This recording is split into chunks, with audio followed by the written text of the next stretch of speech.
స్వరూపము చేసుకున్నావు. నువ్వెంతో ఆధిక్యతనిచ్చావు ప్రభువా, నీ జ్ఞానాన్ని అనుగ్రహించావు తండ్రి. తండ్రి ఈ యొక్క లోకమునంతటినీ స్వాధీనం చేసుకుని దాన్ని ఏలమని చెప్పావు ప్రభువా. సృష్టిని మరి ఏలే అంత ఆధిక్యతను మానవునికి ఇచ్చినందుకు కూడా మీకు స్తోత్రాలు చెల్లించుకుంటున్నాం. ఇక ప్రభా, సృష్టిని పూజించుకోకుండా లోకంలో ఉన్నటువంటి లోక ఆశలకు మేము లోబడిపోకుండా సృష్టికర్త అయిన నిన్ను జ్ఞాపకం చేసుకుంటూ ధ్యానించుకుంటూ నిన్ను స్తుతిస్తూ నిన్ను మహింపరిచే వారిగా మమ్మల్ని చేయమని కూడా అడుగుతున్నాం. ఈ రాత్రికాల సమయంలో సత్య సవార్త సహవాసంగా కుటుంబాలుగా మేము ఉంటున్నాం మా ప్రభా. ఈ యొక్క కుటుంబాలన్నింటిని కూడా నీ కవిగిట్లో భద్రపరుచుకుంటూ ఈ సంవత్సరం అంతా కూడా కాపాడి నడిపించిన గొప్ప దేవాన్ని స్తోత్రాలు అయ్యా. అనేక మంది జీవితాలు అనేక విధంగా నువ్వు మేలు చేసావు, ఆరోగ్యాలు ఇచ్చావు, ఆయుస్సునిచ్చావు మా ప్రభా. దాన్ని బట్టి నీకు స్తోత్రాలు. ఇచ్చిన శక్తిని బట్టి, బలాన్ని బట్టి, బుద్ధి వివేచనను బట్టి నీకు స్తుతులు స్తోత్రాలు చెల్లించుకుంటున్నాం. ఇంకా ప్రభా, నువ్వు ఇచ్చిన నువ్వు చేసిన ప్రతి విధమైన మేలు అన్నింటిని బట్టి తండ్రి నీ కృతజ్ఞులై ఈ లోకంలో జీవించట్లో సహాయం చేయండి. ఇక ప్రభా, నీ సిలువని ఎత్తుకుని అనేక మందికి మాదిరికరమైన జీవితాలు జీవించట్లో సహాయం చేయండి ప్రభా. గొప్ప దేవా, నీకు స్తోత్రాలు వందనాలు చెల్లించుకుంటున్నాం. నీవు ఇచ్చే దీవెనలు ఆశీర్వాదాలు పొందడానికి అర్హులుగా ఈ లోకంలో జీవించట్లో సహాయం చేయండి తండ్రి. నీ సత్య వాక్యాన్ని మేము వినడానికి ప్రభా, వాక్యం చేత మా యొక్క హృదయాన్ని ప్రభా మేము ఉదక స్నానం చేసుకునే వారిగా మమ్మల్ని చేయమని కూడా అడుగుతున్నాం. తెల్లని హిమము కంటే తెల్లగా మా యొక్క పాపములు కడుగుతానన్నాం. ఎర్రని కెంపు వలె ఉన్నప్పటికీ కూడా ప్రభా వాటిని తెల్లగా చేస్తానని వాగ్దానం చేసిన దేవా, నీకు స్తోత్రాలు వందనాలు చెల్లించుకుంటున్నాం. ఇక ప్రభా, ఇంతగా మమ్మల్ని ప్రేమిస్తున్నాం. నీ ప్రణాళికలు మా జీవితంలో మీరు నెరవేర్చుకుంటున్నావు ప్రభా. దాన్ని బట్టి నీకు స్తోత్రాలు. మేము ఎందుకు పనికిరాని వంటి వారు మా ప్రభా.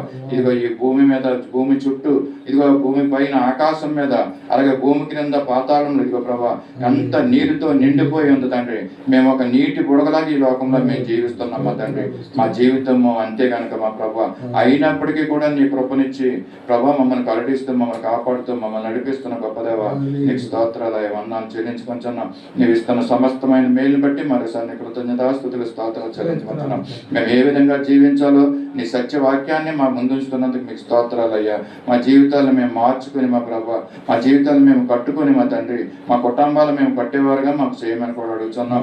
అనేక మందికి మా బంధువుల్లో, మిత్రుల్లో ప్రభా నీ నామాన్ని తెలియజేసేవారుగా, నీ సాక్షిగా మమ్మల్ని నిలబెట్టుకుని, మమ్మల్ని వాడుకుని, మమ్మల్ని నడిపించుకోమని కూడా అడుగుతున్నాం.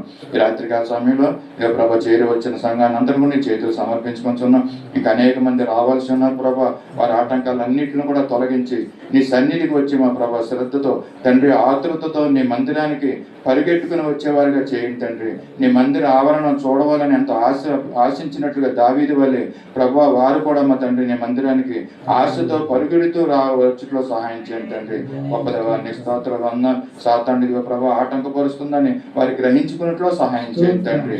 వారిదిగో ప్రభా ముందుగా వచ్చి నీ మందిరంలో ఉండి ప్రతిదీ ప్రభా నిన్ను స్తుతించి నిన్ను ఆరాధించట్లో అవును తండ్రి యొక్క ఆఖరి దినాన్ని వరకు మమ్మల్ని సజీవులుగా ఉంచావనే కృతజ్ఞతా బుద్ధి కలిగిన వారంగా నీ సన్నిధికి వచ్చి నిన్ను స్తుతించే వారిగా చేయమని కూడా అడుగుతున్నాం. ప్రతి ఒక్కరు ప్రభా నిర్లక్ష్యాన్ని తీసివేయండి తండ్రి, అశ్రద్ధను తీసివేయమని కూడా అడుగుతున్నాం. ప్రభా నీ యందు శ్రద్ధ భయభక్తులు కలిగి జీవించట్లో సహాయం చేయండి. తద్వారా నువ్వు ఇచ్చే అనేక మేలుని మేము పొందుకున్నట్లు సహాయం చేయండి తండ్రి.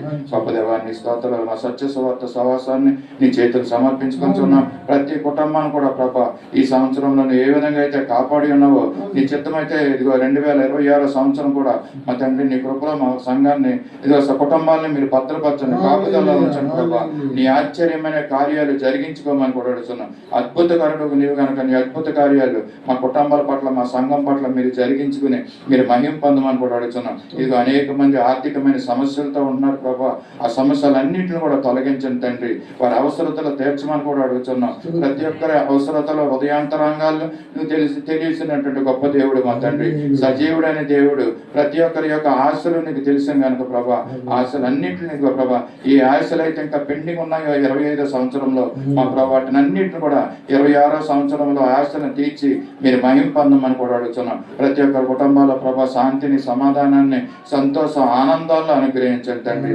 నీ యొక్క ఆనందాన్ని ప్రతి ఒక్కరూ ప్రభా పొందుకున్నట్లు సహాయం చేయండి. ఈ రాత్రికాల సమయంలో జరగబోయే కార్యక్రమాలన్నింటినీ కూడా నీ చేతులు సమర్పించుకుంటున్నాం తండ్రి.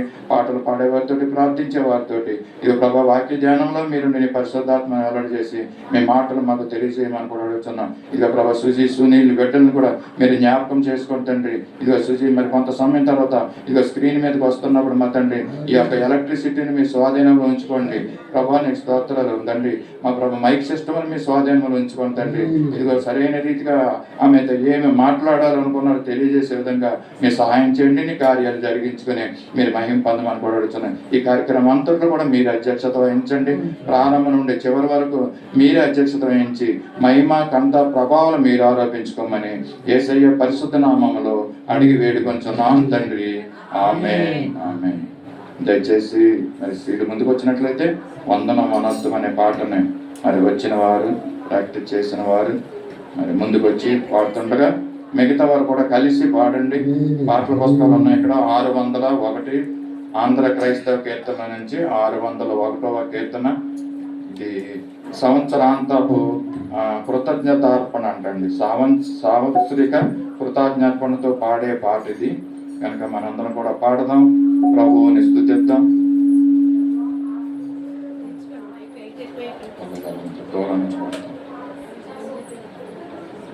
మైక్ ఆన్ చేసుకోండి.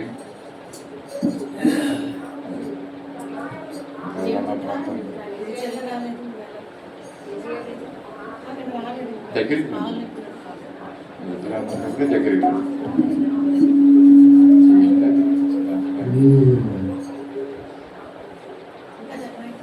ఆంధ్ర క్రైస్తవ కీర్తన నుంచి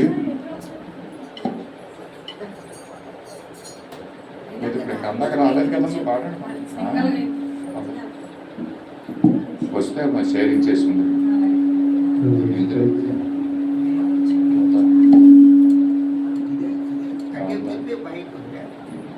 మైక్ ఆన్ చేస్తారు కదా.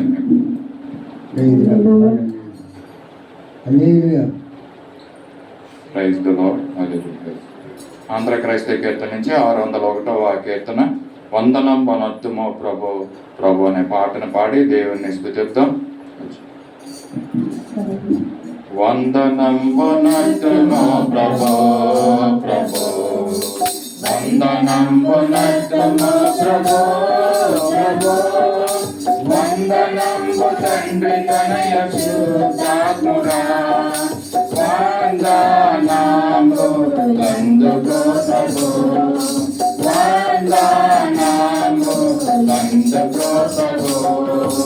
ఎన్ని నాళ్ళ తరుణమమ్మ ప్రోచియు, కన్న తండ్రి మించి ఎప్పుడు దాచియు, ఎన్నలేని దీవెనలిడు నన్న యేసువా, ఎన్ని రేట్లు స్తోత్రములివిగో, ఎన్ని రేట్లు స్తోత్రములివిగో.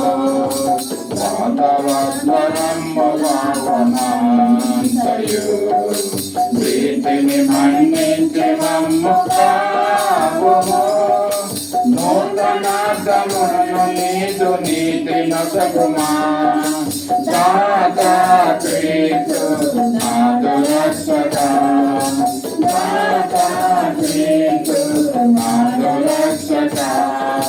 దేవమాదు కాలు దేశులెల్లను, సేవకాళి కనువ దినములన్నీయు, జీవసంగు వెండి పసుడి జ్ఞానమంతని, సేవాకయ్యం స్వీకరించుమా, సేవాకయ్యం స్వీకరించుమా. బోధ కొరకు దాసనమునాంబుము, ఇతరి మా తోటు పాటలు తీర్చుము, వాసకంబులెల్ల మాపి భీతి పాపుము, ఖ్యాతి నందు నీతి చోర్యుడా, ఖ్యాతి నందు నీతి చోర్యుడా.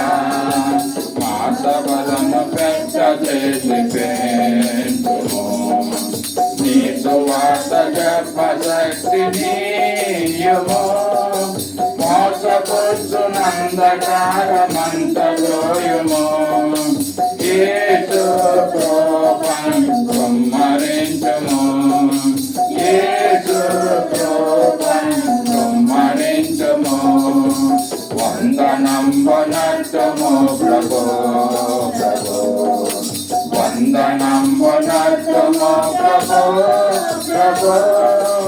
వందనము తండ్రి తనయుడా వందనము నందుకో ప్రభు వందనము నందుకో ప్రభు ఇన్ని నాళ్ళు ధరను మమ్ము బ్రోజియు కన్న తండ్రి మించి ఎప్పుడు కాచియు ఎన్నలేని దీవెనలుడు నన్న యేసువా ఎన్ని రేట్లు స్తోత్రములివిగో ఎన్ని రేట్లు స్తోత్రములివిగో వందనం వనత్రము ప్రభో ప్రభో వందనం వనత్రము ప్రభో ప్రభో వందనము తండ్రి తనయుడా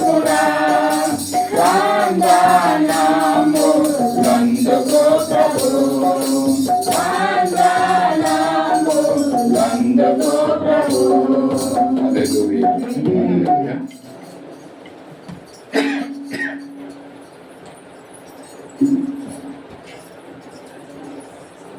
ఈ సమయంలో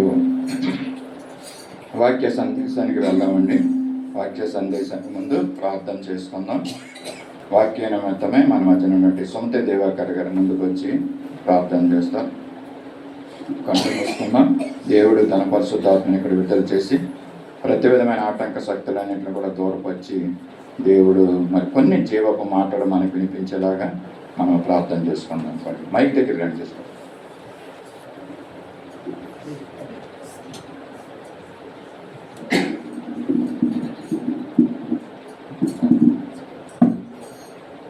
ప్రార్థన చేసుకుంటాము. స్తుతి స్తుతి స్తుతి స్తుతి స్తుతి స్తుతి స్తుతి స్తోత్రం. హల్లెలూయా. పరిశుద్ధుడా నిత్య నివాసులందరూ మీకు వందనాలు ప్రభా. అదే కాలం నుంచి ఇంతవరకు కాచి కాపాడి మీరు ఎక్కడికక్కడ భద్రపరిచేది మీకు వందనాలు. మంచి ఆహారం మంచి షెల్టర్ ఇచ్చేది మీకు మాకు వందనాలు ప్రభా. ఇదిగో రాజా నేను ఈ కాలం నుంచి మేము చేసిన ప్రత్యేక పాపం వేసుకున్నాములో క్షమించుకొని వేడుకొచ్చినాను. ఆయన తండ్రి ఇదిగో రావాల్సిన బిడ్డలందరినీ కూడా క్షేమంగా తీసుకురామని వేడుకొచ్చినాను. గొప్ప దేవానైనా తండ్రి నాయన శిఖరంతరాలైనా ప్రభు మేము అందరము మీ సన్నిధానములకు వచ్చి మిమ్మల్ని స్తుతించి ఆరాధించే కృపను మాకు ఇచ్చే ప్రభ మీకు అందరాలు. ఎంతోమంది సమయం చూడగా ప్రభ నిన్న మొన్న కూడా ప్రభ ఎంతోమంది ఆయన ప్రభు నుండి నిద్రించిన వాళ్ళు ఉన్నారు ప్రభ. మీరైతే మమ్మల్ని ఆయన సజీవ లెక్కల్లో ఉంచారు ప్రభ. ఆయుష్ని ఇచ్చారు, ఆరోగ్యాన్ని ఇచ్చారు, ఐశ్వర్యం ఇచ్చారు, సమృద్ధిని ఇచ్చారు, సంతోషం ఇచ్చారు, ప్రేమనిచ్చారు ప్రభ. మీకు కొట్టుకోటు వందనాలు ప్రభ. వందనాలు తండ్రి. ఇదిగో ప్రభ ఆయన గడిచిన సంవత్సరం అన్నీ మీరు మమ్మల్ని కాచి కాపాడి ఎన్నో ఇరుకులు ఇబ్బందులు కష్టాలు యాక్సిడెంట్లు ఆయన ప్రభ ఎన్నో వర్షాలు వరదలు ఎండలు ప్రతి దాని నుంచి మమ్మల్ని తప్పించి ప్రభా మీరు ఎక్కడ చాటును భద్రపరిచేది మీకు వందనాలు ప్రభా. రాజాదిరాజా నాయన మీకు వందనాలు ప్రభా. ఆయన మీ సన్నిధానంలో మేము నిలబడి మాట్లాడుతున్నాము, పాటలు పాడుతున్నాము, స్తుతిస్తున్నామంటే కేవలము మీ కృపై ప్రభా. ఇదిగోనైనా తండ్రి నాయన ప్రభా రాజాది రాజా మీకు వందనాలు ప్రభా. రావాల్సిన బిడ్డలందరినీ క్షమగా తీసుకున్నామని వేడుకుంటున్నాను నాయన. ఈ దినము ప్రభా నాయన మీ యొక్క ఆలయంలో నైనా ఈ నూతన సంవత్సరంలో ప్రవేశించడానికి నాయన ప్రతి ఒక్కరికి మీరు అవకాశం ఇస్తున్నారు ప్రభా. మీకు వందనాలు. వీళ్ళందరినీ కూడా క్షమంగా తీసుకురండి ప్రభా. నాయన ఈ దినమునైనా తీసుకున్న ఓర్పును బట్టి ప్రభా నాయన సంవత్సరం అంతయు కూడా వారి యొక్క జీవితాల్లో బ్రతుకుల్లో ప్రభా నాయన తండ్రి నాయన వాళ్ళకి క్షేమకరంగా కలుగుతుందని వారి సత్యాన్ని ప్రతి ఒక్కరు తెలుసుకునే కృపను దయచేయమని వేడుకుంటున్నాను. కృపగలిదేవా మీకు వందనాలు ప్రభా. వందనాలు తండ్రి. ఇదిగోనైనా తండ్రి నైనా ఇప్పుడు వాక్యం చెప్తుండగానైనా ఈ సేవకుని మీరు అభిషేకించండి ప్రభా. వాక్యాన్ని అభిషేకించండి. ఏడంత ఆత్మతో నీక భాషికరమణికరందరూ నింపి ప్రభ నడిపించమని వేడుకుంటున్నాను. ఆయన వాక్యానుసారంగా మేము జీవించడానికి ఆ వాక్యాన్ని మేము విన్నప్పుడు ప్రభా నైనా తండ్రి ఆయన మా బ్రతుకులు జీవితాలు మా ఆలోచనలు తలుపులు మా యొక్క ప్రవర్తన మేము మార్చుకునే కృపను దయచేయమని వేడుకుంటున్నాను. నైనా వృద్ధులు వదులుకొని ప్రభా నేను చిన్న బిడ్డల వరకు ప్రభా నేను ప్రతి ఒక్కరిని మీ స్వాధీనంలో ఉంచుకోండి. ఈ జనతకు తగలకుండా ప్రభా బిడ్డల క్షమకరంగా లాభకరంగా మీ సన్నిధానం తీసుకురమ్మని వేడుకొంచున్నాను. నేను ఆదరించి అంతవరకు మీరే అధ్యక్షత వహించండి ప్రభా. కావాల్సిన బిడ్డలు కూడా క్షమగా తీసుకురండి. నేను ప్రభా నేను కార్యక్రమం మీ స్వాధీనంలో ఉంచుకోండి. వాతావరణాన్ని మీ స్వాధీనంలో ఉంచుకోండి ప్రభా. ఆటంక పరిస్థితుల సాతాను చీకటి శక్తులు అంధకార శక్తులు ఏసి నామములు కాలిపోనిగా ఆత్మను మాత్రమే మధ్య ఉంచండి. మీరు మాత్రమే మా మధ్య ఉంచండి ప్రభా. ఎక్కడ ఇద్దరు ముగ్గురు పెద్ద స్థానం చెదిరి నుంచుంటానని సెలవు ఇచ్చినారు ప్రభా. మీరు ఇక్కడ ఉన్నందుకు మా ప్రార్థనలు, మా స్థుతులు, మా ఆరాధనలు మీరు అన్నీ కూడా వింటున్నందుకు మీకు స్తోత్రాలు చెల్లించుకొచ్చున్నాం ప్రభా. నాయన తండ్రి ఆదరించి అంతవరకు మీరే అధ్యక్షత వహించి మీరే ఘనత, మహిమ, ప్రభావం పొందుకోమని నా ప్రభువును ప్రీతిమాడని వేసిన పేట బ్రతిలాడాలి వేడుకొచ్చున్నాను కనుకండి.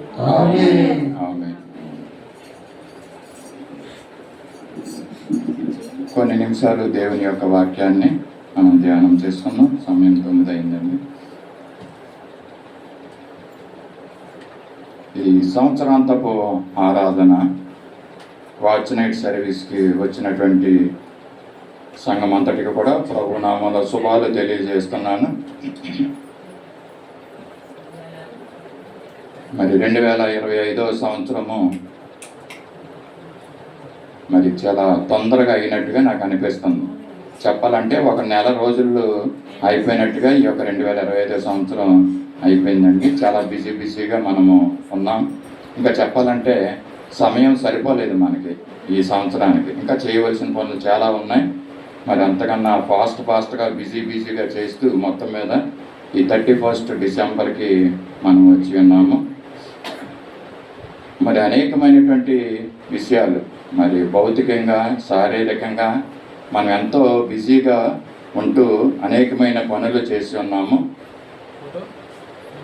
భౌతికంగా అనేకమైనటువంటి పనులు బిజీగానే మనం ఉంటూ ఈ సంవత్సరం గడిపి ఉన్నాం. సమయం సరిపోలేదని కూడా చెప్పాను. ఇలాగే మన పితరులు కూడా ముందు ఇశ్రాయేలు ప్రజలు ఉన్నాడు. మన పితరులు కూడా ఇలాగే వాళ్ళ యొక్క పనులను పెట్టుకొని బిజీగా ఉంటూ మరి దేవుణ్ణి ఆరాధించవలసిన రీతిగా వాళ్ళు ఆరాధించలేకపోయారు. ఇవ్వవలసినంత సమయాన్ని దేవునికి వాళ్ళు ఇవ్వలేకపోయారు. అప్పుడు ఇశ్రాయేలు ప్రజలు, ఇప్పుడు మనం, తేడా ఏమీ లేదండి దాంట్లో. వాళ్ళైతే ఇంకా కొన్ని అద్భుత కార్యాలు చూశారు ఇశ్రాయేలు ప్రజలు అయితే అండి. మనమైతే అటు అద్భుత కార్యాలు చూడలేదు, కానీ మన జీవితాల్లో వ్యక్తిగతంగా మనకు జరుగుతున్నాయి. మన కుటుంబ పరంగా మన పట్ల, మన బిడ్డ పట్ల దేవుడు చేస్తున్న మేలునైతే చూడగలుగుతున్నాం, రుచి చూడగలుగుతున్నాం. ఇది దేవుడు చేస్తున్న పని అని మనం గ్రహించుకోగలుగుతున్నాం కదండి. ఆ సమయంలో ఈ విధంగా ఇశ్రాయేలు ప్రజలు ఈ విధంగా ఉన్నారంటండి. ఇంకా డీటెయిల్గా వెళ్ళాలంటే ఇశ్రాయేలు ప్రజలు లేక మన పితరులు ఎలాగ ఉండేవారంటే పరిశుద్ధ గ్రంథంలో నుంచే మనం వెళ్దాం. మాట తీసుకొని మత్తయి సువార్త 24వ అధ్యాయము 38వ వచనం. ఈరోజు తెలియజేస్తున్న అంశం ఏంటంటే తిరుగుట, దేవుని తట్టు తిరుగుట అని చెప్పవచ్చు. తిరుగుట అన్నది 2 రకాలైన అర్థాలు ఉంటాయి. మరి ఈ తిరుగుట అన్న దాని గురించి ఈరోజు ధ్యానం చేసుకుందాం. జల ప్రళయమునకు మొదటి దినాలలో నోవాహు వాడలోనికి వెళ్ళు దినము వరకు వారు తినుచు త్రాగుచు పెండ్లు చేసుకొనుచు పెండ్లుకిచ్చుచు నుండి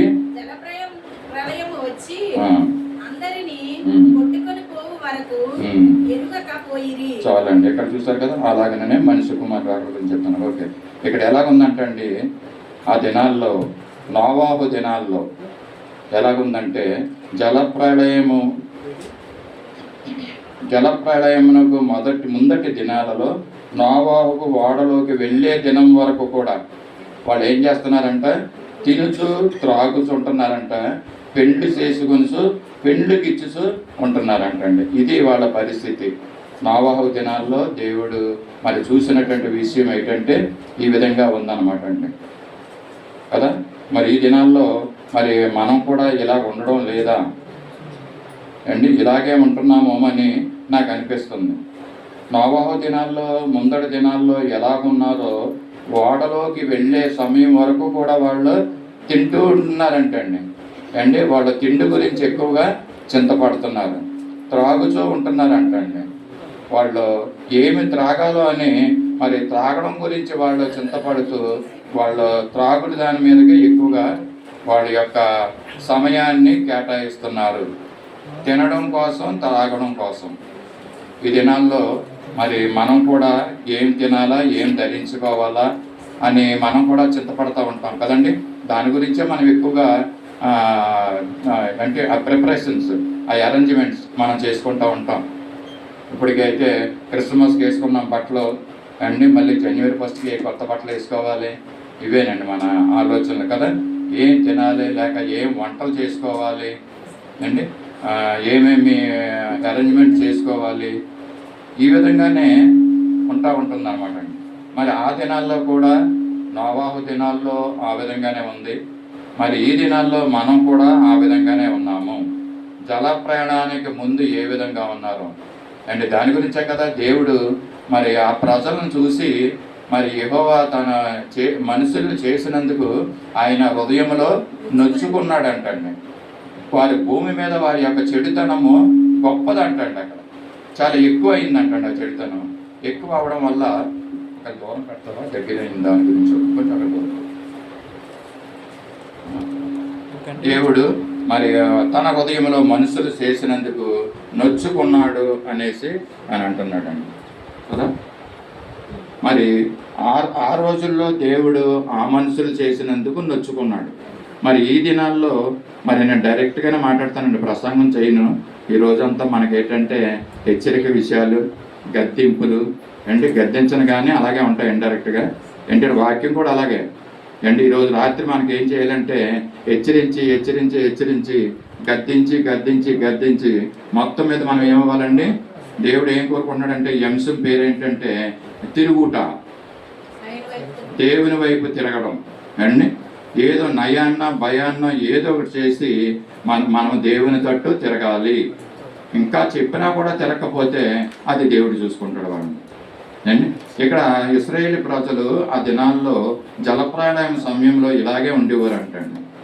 తినడం గురించి, త్రాగడం గురించి అండి, పెండ్లికి ఇవ్వడం గురించి, పెండ్లికి చేసుకుంటాం గురించి అండ్ పెండ్లి చేసుకుంటాం, పెండ్లికి ఇవ్వడం మరి అదేమీ రాంగ్ కాదండి.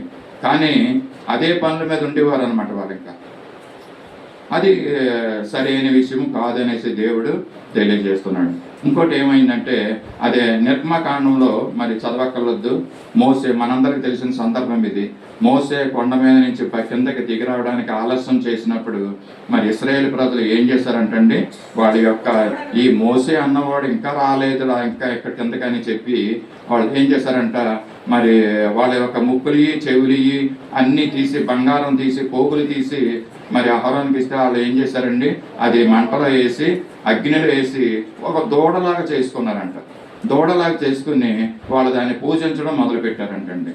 ఇదే మా దేవుడు అంటే దేవుడు ఇన్ని అద్భుత కార్యాలు చేసి ఐగుప్తులో ఉండగా సూచక్రియలు చేశారు. అద్భుత కార్యాలు చేసి బయటికి తీసుకొచ్చి యొక్క ఎర్ర సముద్రాన్ని పాయలుగా చేసి, 2 పాయలుగా చేసి బయటికి తీసుకొచ్చి ఎంత అద్భుతంగా వారి పట్ల చేస్తుంటే అక్కడ మన్నాని ఇచ్చి వాళ్ళకి ఆహారం పోషిస్తున్నాడు, పూరేళ్ళ నుంచి పోషిస్తున్నాడు.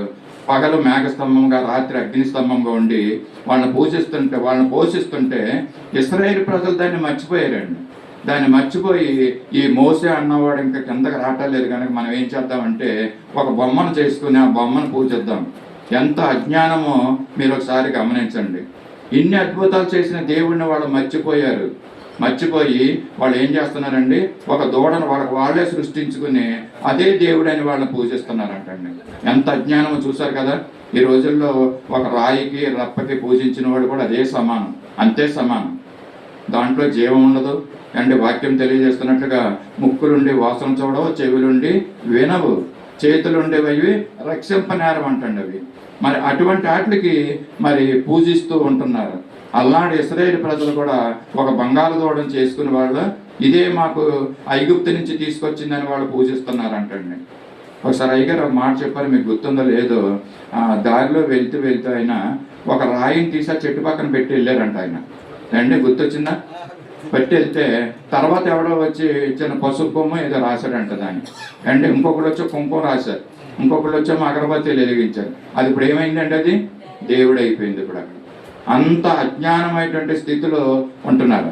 అయితే భారతదేశంలో ఏంటంటే ఇతర దేశాల్లో అయితే ఎక్కువ ప్రాముఖ్యంగా మనం భారతదేశంలో చెప్పుకోవాలి ఏంటంటే ఎక్కువగా చదువుకున్నవాడు, మంచి విద్యావేత్తలు అందరూ కూడా నిజమైన దేవుడు ఎవరన్నది వాళ్ళు కనుక్కుంటున్నారు, వాళ్ళు తెలుసుకుంటున్నారు, బయటికి చెప్పడం లేదు. పరిస్థితులను బట్టి. విద్యావేత్తలందరికీ తెలిసిపోయింది నిజమైన దేవుడు ఎవరు, సజీవుడైన దేవుడు ఎవరు, ఎవరు రక్షింపగలరు, ఎవరు శాస్త్రాలు కరెక్ట్, ఇవన్నీ కూడా ఎవరికి తెలుస్తుందంటే ఎక్కువగా చదువుకున్న వాడికి లేదా గ్రహింపు ఉన్నవాడికి తెలుసుకుంటున్నారు. దాంట్లో పరవస్తు చెన్నై సూర్య గారు ఒక ఆయన కదండి. ఆయన కూడా ఇలాగా ఎంతో భయంకరమైనటువంటి పూజలు చేసేవారు అండి. ఆ యొక్క మందిరానికి, ఆ యొక్క దేవత గుడికి, దేవుళ్ళ గుడికి ఆయన పూజారిగా ఉండేరంట.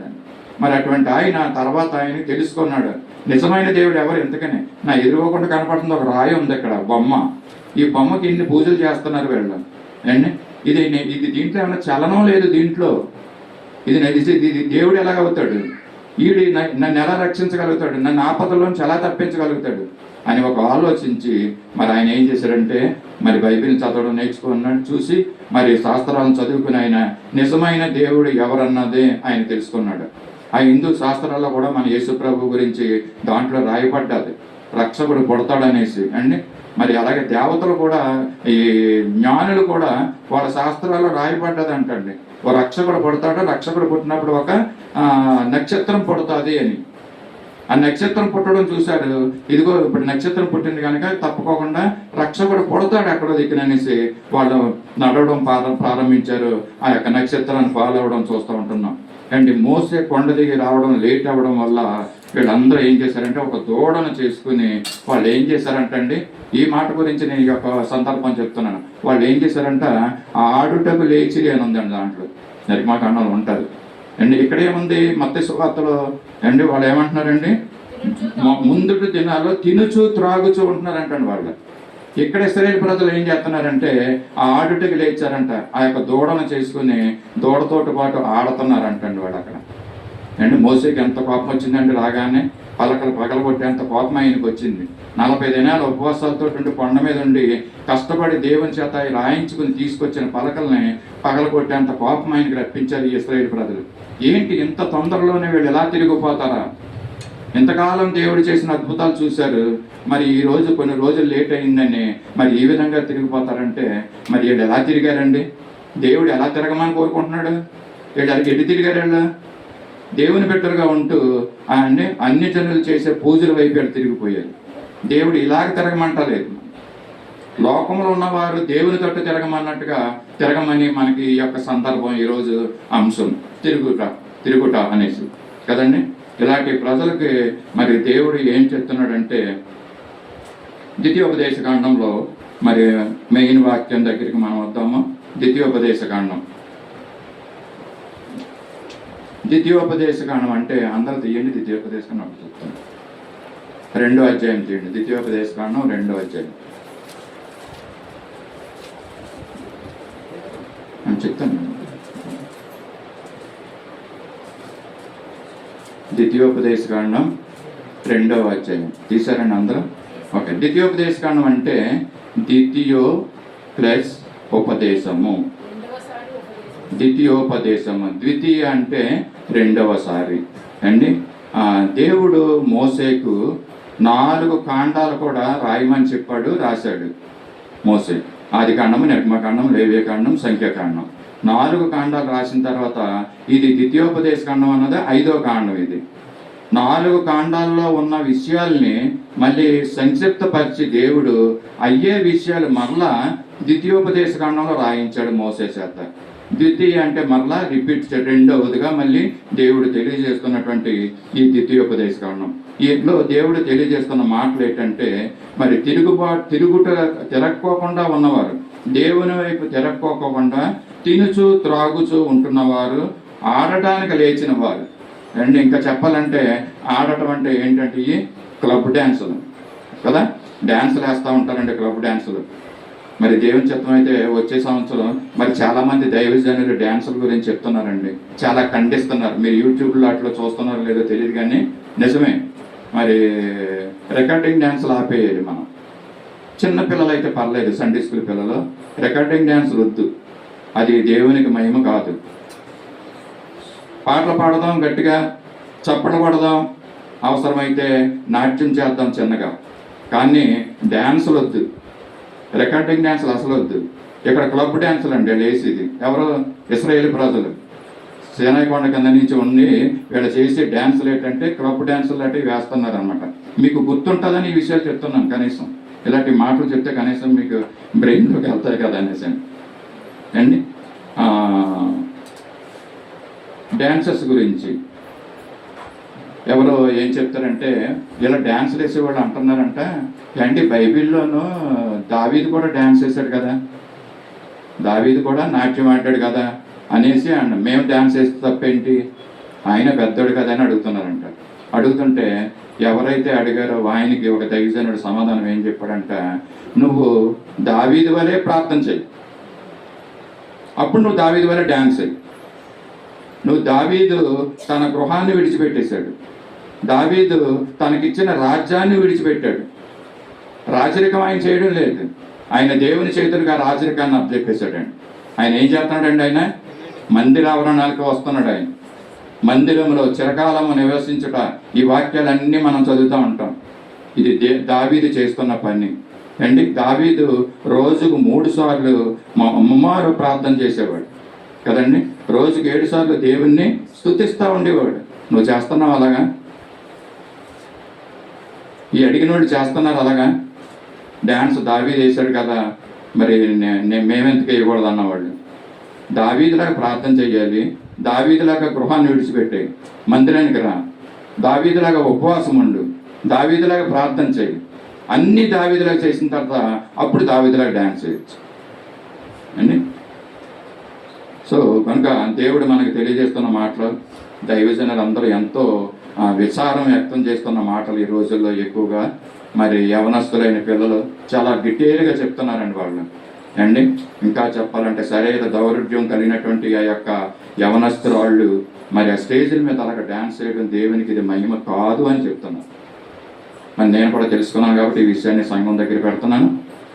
Rest all up to you, అది మీ విజ్ఞతగా నేను వదిలిపెట్టి ఉన్నాను. ఇక్కడ చూద్దామండి, ద్వితీయోపదేశకాండము 2వ అధ్యాయము 2వ వచనంలో చదువుదామండి మాట.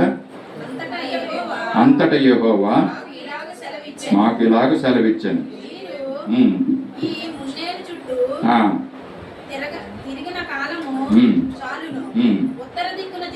చాలండి. ఇక్కడ ఏమన్నాడంటే, మీరు ఈ మన్యము చుట్టూ తిరిగిన కాలము చాలును. మీరు ఈ మన్యము చుట్టూ తిరిగిన కాలము చాలును. మన్యము అంటే ఏంటండి, ఎవరైనా చెప్పగలరా? మన్యము అడవి, అరణ్యము. ఇంకా కరెక్ట్ అండి చెప్పిన మాట. అంటే మన్యానికి ఇంకొక మాట ఉండొచ్చు, మన్యము అన్నారు. బైబిల్లో మన్యం అని ఉంది, మన వాడుక భాషలో ఏమంటామండి దాన్ని? అడవి అరణ్యం కాదు, ఇంకో వాడు ఉంటుంది, మన్యము. మన్యము. పార్వతీపురాన్ని ఏమంటారు తెలుసా మీకు? పార్వతీపురం జిల్లాని మన్యం జిల్లా అండి. ఇక్కడ బైబిల్ వాడు కాబట్టి మన్యం అని ఉంది, అది యాక్చువల్గా మన్యం అండి.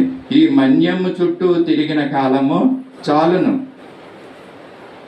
ఈ అరణ్యం చుట్టూ, ఈ అడవి చుట్టూ మీరు తిరిగిన సమయము చాలు. ఇంకా ఇదిగో డిసెంబర్ 31వ తారీఖు వచ్చింది, ఇంకా కొన్ని గంటల్లో మరి ముగుస్తుంది, నూతన సంవత్సరం వస్తుంది. నువ్వు తిరిగింది ఎంత తిరిగావో ఈ సంవత్సరం అంతా అండి. అది దేవునికి ఇష్టమైన ఎన్ని విషయాల్లో తిరిగావో, దేవునికి అయిష్టమైనటువంటి విషయాల్లో నువ్వు ఎన్ని విషయాల్లో తిరిగావో దేవుడు చెప్తున్నాడు. రాత్రికాల సమయంలో ఆ దినాల్లో ఇశ్రాయేలు ప్రజలకు చెప్తున్నాడు, ఐగుప్తు నుంచి నువ్వు బయటకు వచ్చావు, బయటకు వచ్చిన తర్వాత నీ అతిక్రమములను బట్టి నువ్వు నీ అరణ్యంలో తిప్పుతూ ఉంటున్నాడంట దేవుడు వాళ్ళని. ఇంతకుముందు చెప్పాను కదండి, అవుటర్కి వచ్చిన ఏది ట్రైన్ లాగా, లేకపోతే ల్యాండింగ్ అవ్వాల్సిన ఏరోప్లేన్ లాగా పైన తిరుగుతూ ఉంటుంది, అది అలాగా ఈ యొక్క సిగ్నల్ లేక. మరి ఇది అలాగే ఇశ్రాయేలు ప్రజలను కూడా దేవుడు ఏం చేస్తున్నాడంట, తిప్పుతున్నాడంట అలాగా. మరి చరిత్రకారులు చెప్తున్నారు 40 రోజుల్లో ఐగుప్తు నుంచి కనానికి వెళ్ళొచ్చు అంటండి అండి, 40 రోజుల్లో. కానీ వీళ్ళు ఎన్ని సంవత్సరాలు తిరిగారండి? 40 సంవత్సరాల అరణ్యంలో తిరిగారు. దేవుడు తిప్పాడు. ఎందుకు? వాళ్ళ అతిక్రమాలను బట్టి. వాళ్ళు ఏమన్నారండి, సణుక్కుంటున్నారు.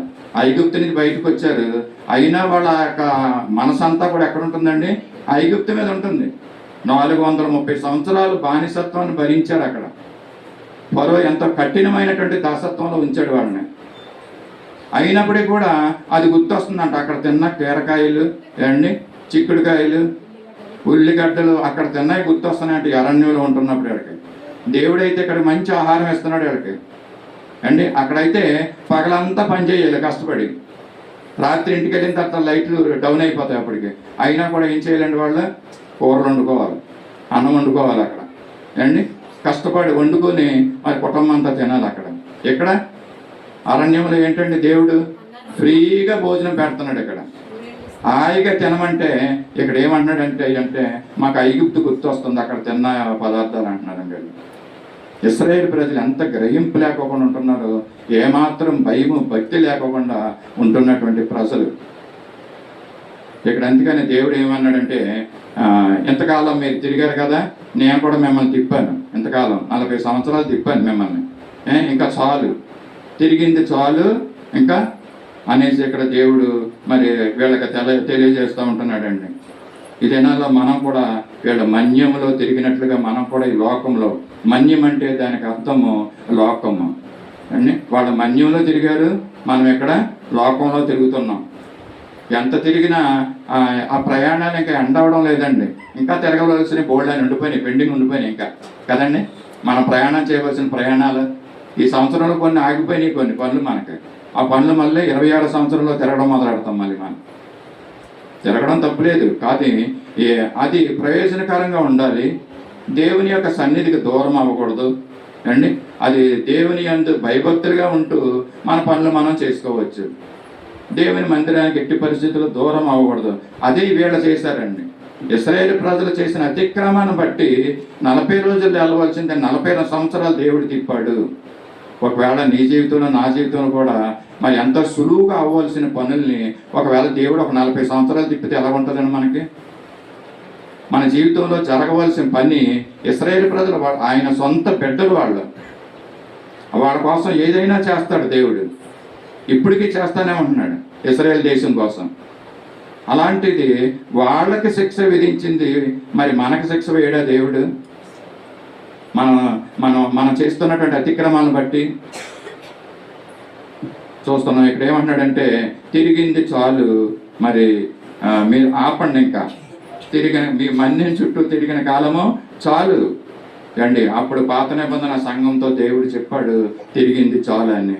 ఈ రోజుల్లో క్రొత్త నిబంధన సంఘానికి దేవుడు చెప్తున్నాడు, విశ్వాసంతో చెప్తున్నాడు, నువ్వు తిరిగింది చాలు, ఇంకా ఆపు, ఇంకా ఇప్పటికైనా నీ భౌతికమైనటువంటి ఆ పనుల నుంచి దూరం అయ్యి మరి ఆధ్యాత్మికమైనటువంటి కార్యాల్లోకి నువ్వు రావాలని దేవుడు కోరుకున్నాడు. ఇంకా ఎలా జీవిస్తున్నారండి? మరి ఇశ్రాయేలు ప్రజలు ఈ విధంగా జీవిస్తున్నారని దేవుడు చెప్తున్నాడు, తిరగమంటున్నాడు. మరి తిరిగింది చాలు, నా వైపు తిరగమన్నట్టుగా చెప్తున్నాడు. ఇక్కడ ఇంకో వాక్యం కూడా మనం చూద్దాం. పేతురు మొదటి పత్రికలో 4వ వచనంలో మనం చూద్దాం. ఎలా తిరుగుతున్నారంట, ఎలా నడుస్తున్నారో ఈ ప్రజలు.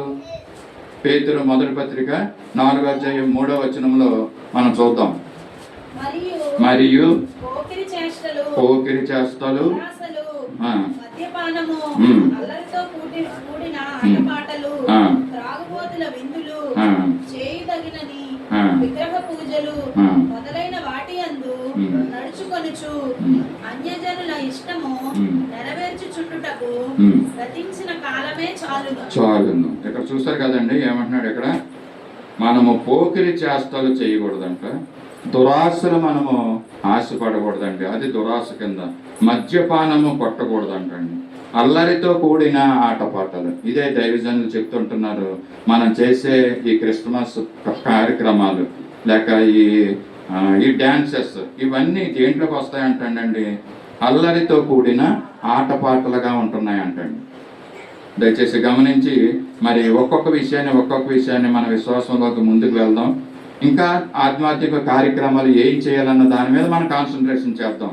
ఈ అల్లరితో కూడిన ఆటపాటలు మనం తగ్గించుకుంటే మనకు మంచిది. ఇంకోటి ఏమంటాడంటే ఇక్కడ, త్రాగుబోతుల విందులు, చేయదగని విగ్రహ పూజలు అండి. విగ్రహ పూజలు ఇంకా మరి చేస్తానే ఉంటున్నారు కొంతమంది అండి. విగ్రహాల గురించి ఒకసారి చెప్తున్నప్పుడు నేను ఏమన్నానంటే, మరి ఆ కనపస్తున్నటువంటి విగ్రహమే కాకుండా మన హృదయాల్లో అనేకమైనటువంటి విగ్రహాలు ఉంటున్నాయండి. వాటిని పూజ చేసేవారు చాలామంది అంటే ఆస్తులు, అంతస్తులు, డబ్బు, అంటే బంగారం, దీని మీద ఇవి కూడా కొన్ని విగ్రహాలనే తెలియజేశాను. విగ్రహ పూజలు, అన్ని జనులతో కలిసి మనము వాళ్ళ పండగలకు వెళ్ళడం, ఇది విగ్రహ పూజేనండి. ఇవి కూడా ఇటువంటి చేయకూడదని పేతురు భక్తుడు చాలా క్లియర్గా చెప్తున్నాడు. ఇక్కడ ఏమంటున్నాడంటే, అన్యజనుల ఇష్టము నెరవేర్చుచుండుట గతించిన కాలమే చాలును అంటున్నాడండి. మనము అన్యజనుల ఇష్టాన్ని నెరవేరుస్తున్నట్టుగా ఉంటున్నామంటండి. ఇక్కడ పేతురు భక్తుడు సంఘానికి రాస్తూ తెలియజేస్తున్న మాటలు అంటే అన్ని జనుల ఇష్టాన్ని మనం నెరవేర్చకూడదు. ఇక్కడ ఉండడం మాట, మీరు ఇంతకు ముందు నెరవేర్చిన కాలము ఇంకా చాలు, ఇంకా మీరు తిరగండి, ఆ అన్ని జనులతో ఉంటున్నటువంటి ఆ యొక్క సమయం ఇంకా చాలు, ఇంకా మరి ఎక్కువగా మీరు వాళ్ళతోటి ఉండకూడదు, వాళ్ళ ఇష్టమైన పనులు మనము చేయకూడదు అనేసి ఇక్కడ చెప్తున్నాడండి పేతురు భక్తుడు. గతించిన కాలం చాలు. ఇంతకుముందు మనం ఏం చేసామో, అన్ని జనులతో కూడి ఉన్నామో, అన్ని జనుల ఆచారాలు ఆచరించామో మనం, అండి అన్ని జనులతో కలిసి పండగలు చేసుకున్నామో మనం, అవి ఇంకా చాలు అంటున్నాడండి. అది గతించిన కాలం 2025 సంవత్సరం చాలు. దీంతో ఫుల్ స్టాప్ పెడదాం మనం. ఇంకా అన్ని జనుల దగ్గరికి వెళ్ళడం కానీ, అన్ని జనులతో కలిసి పూజలు చేయడం కానీ, పండగలకు వెళ్ళడం కానీ, వాళ్ళ యొక్క ఆచారాలను మనం ఆచరించడం కానీ మనకు చేయకూడదు అనేసి వాటి ఫుల్ స్టాప్ పెట్టమని పేతురు భక్తుడు మనకి చెప్తున్నాడు. గతించిన కాలమే చాలును, తిరగండి అంటున్నాడండి. ఇప్పుడు దేవుని తట్టు మీరు తిరగాలి. ఈ మాటలు దేవుని బిడ్డలకే మరి పేతురు తెలియజేస్తున్నటువంటి మాటలు. అన్ని జనులకు చెప్పడం లేదండి ఈ మాటలు. అన్ని జనులుగా జీవిస్తున్నారు, వాళ్ళ ఇష్టాన్ని వాళ్ళు నెరవేర్చుకుంటూ ఉంటున్నారు. మరి వాళ్ళ ఇష్టాన్ని మనం నెరవేర్చకూడదండి. అలాగే ఒకవేళ నెరవేరిస్తే గతించిన కాలం చాలు అంటున్నాడండి.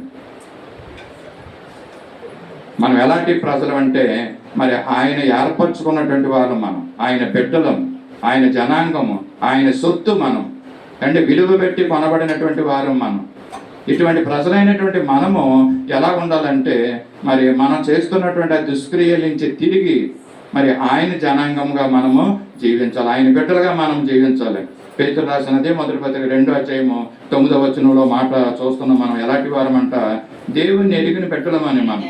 అయితే మీరు చీకటిలో నుండి ఆశ్చర్యకరమైన తన వెలుగులోనికి మిమ్మల్ని పిలిచిన వాని గుణాతిశయములను ప్రచురము చేయు నిమిత్తము ఏర్పరచబడిన వంశమును, రాజులైన యాజక సమూహమును, పరిశుద్ధ జనమును, దేవుని సొత్తైన ప్రజలనై ఉన్నారు.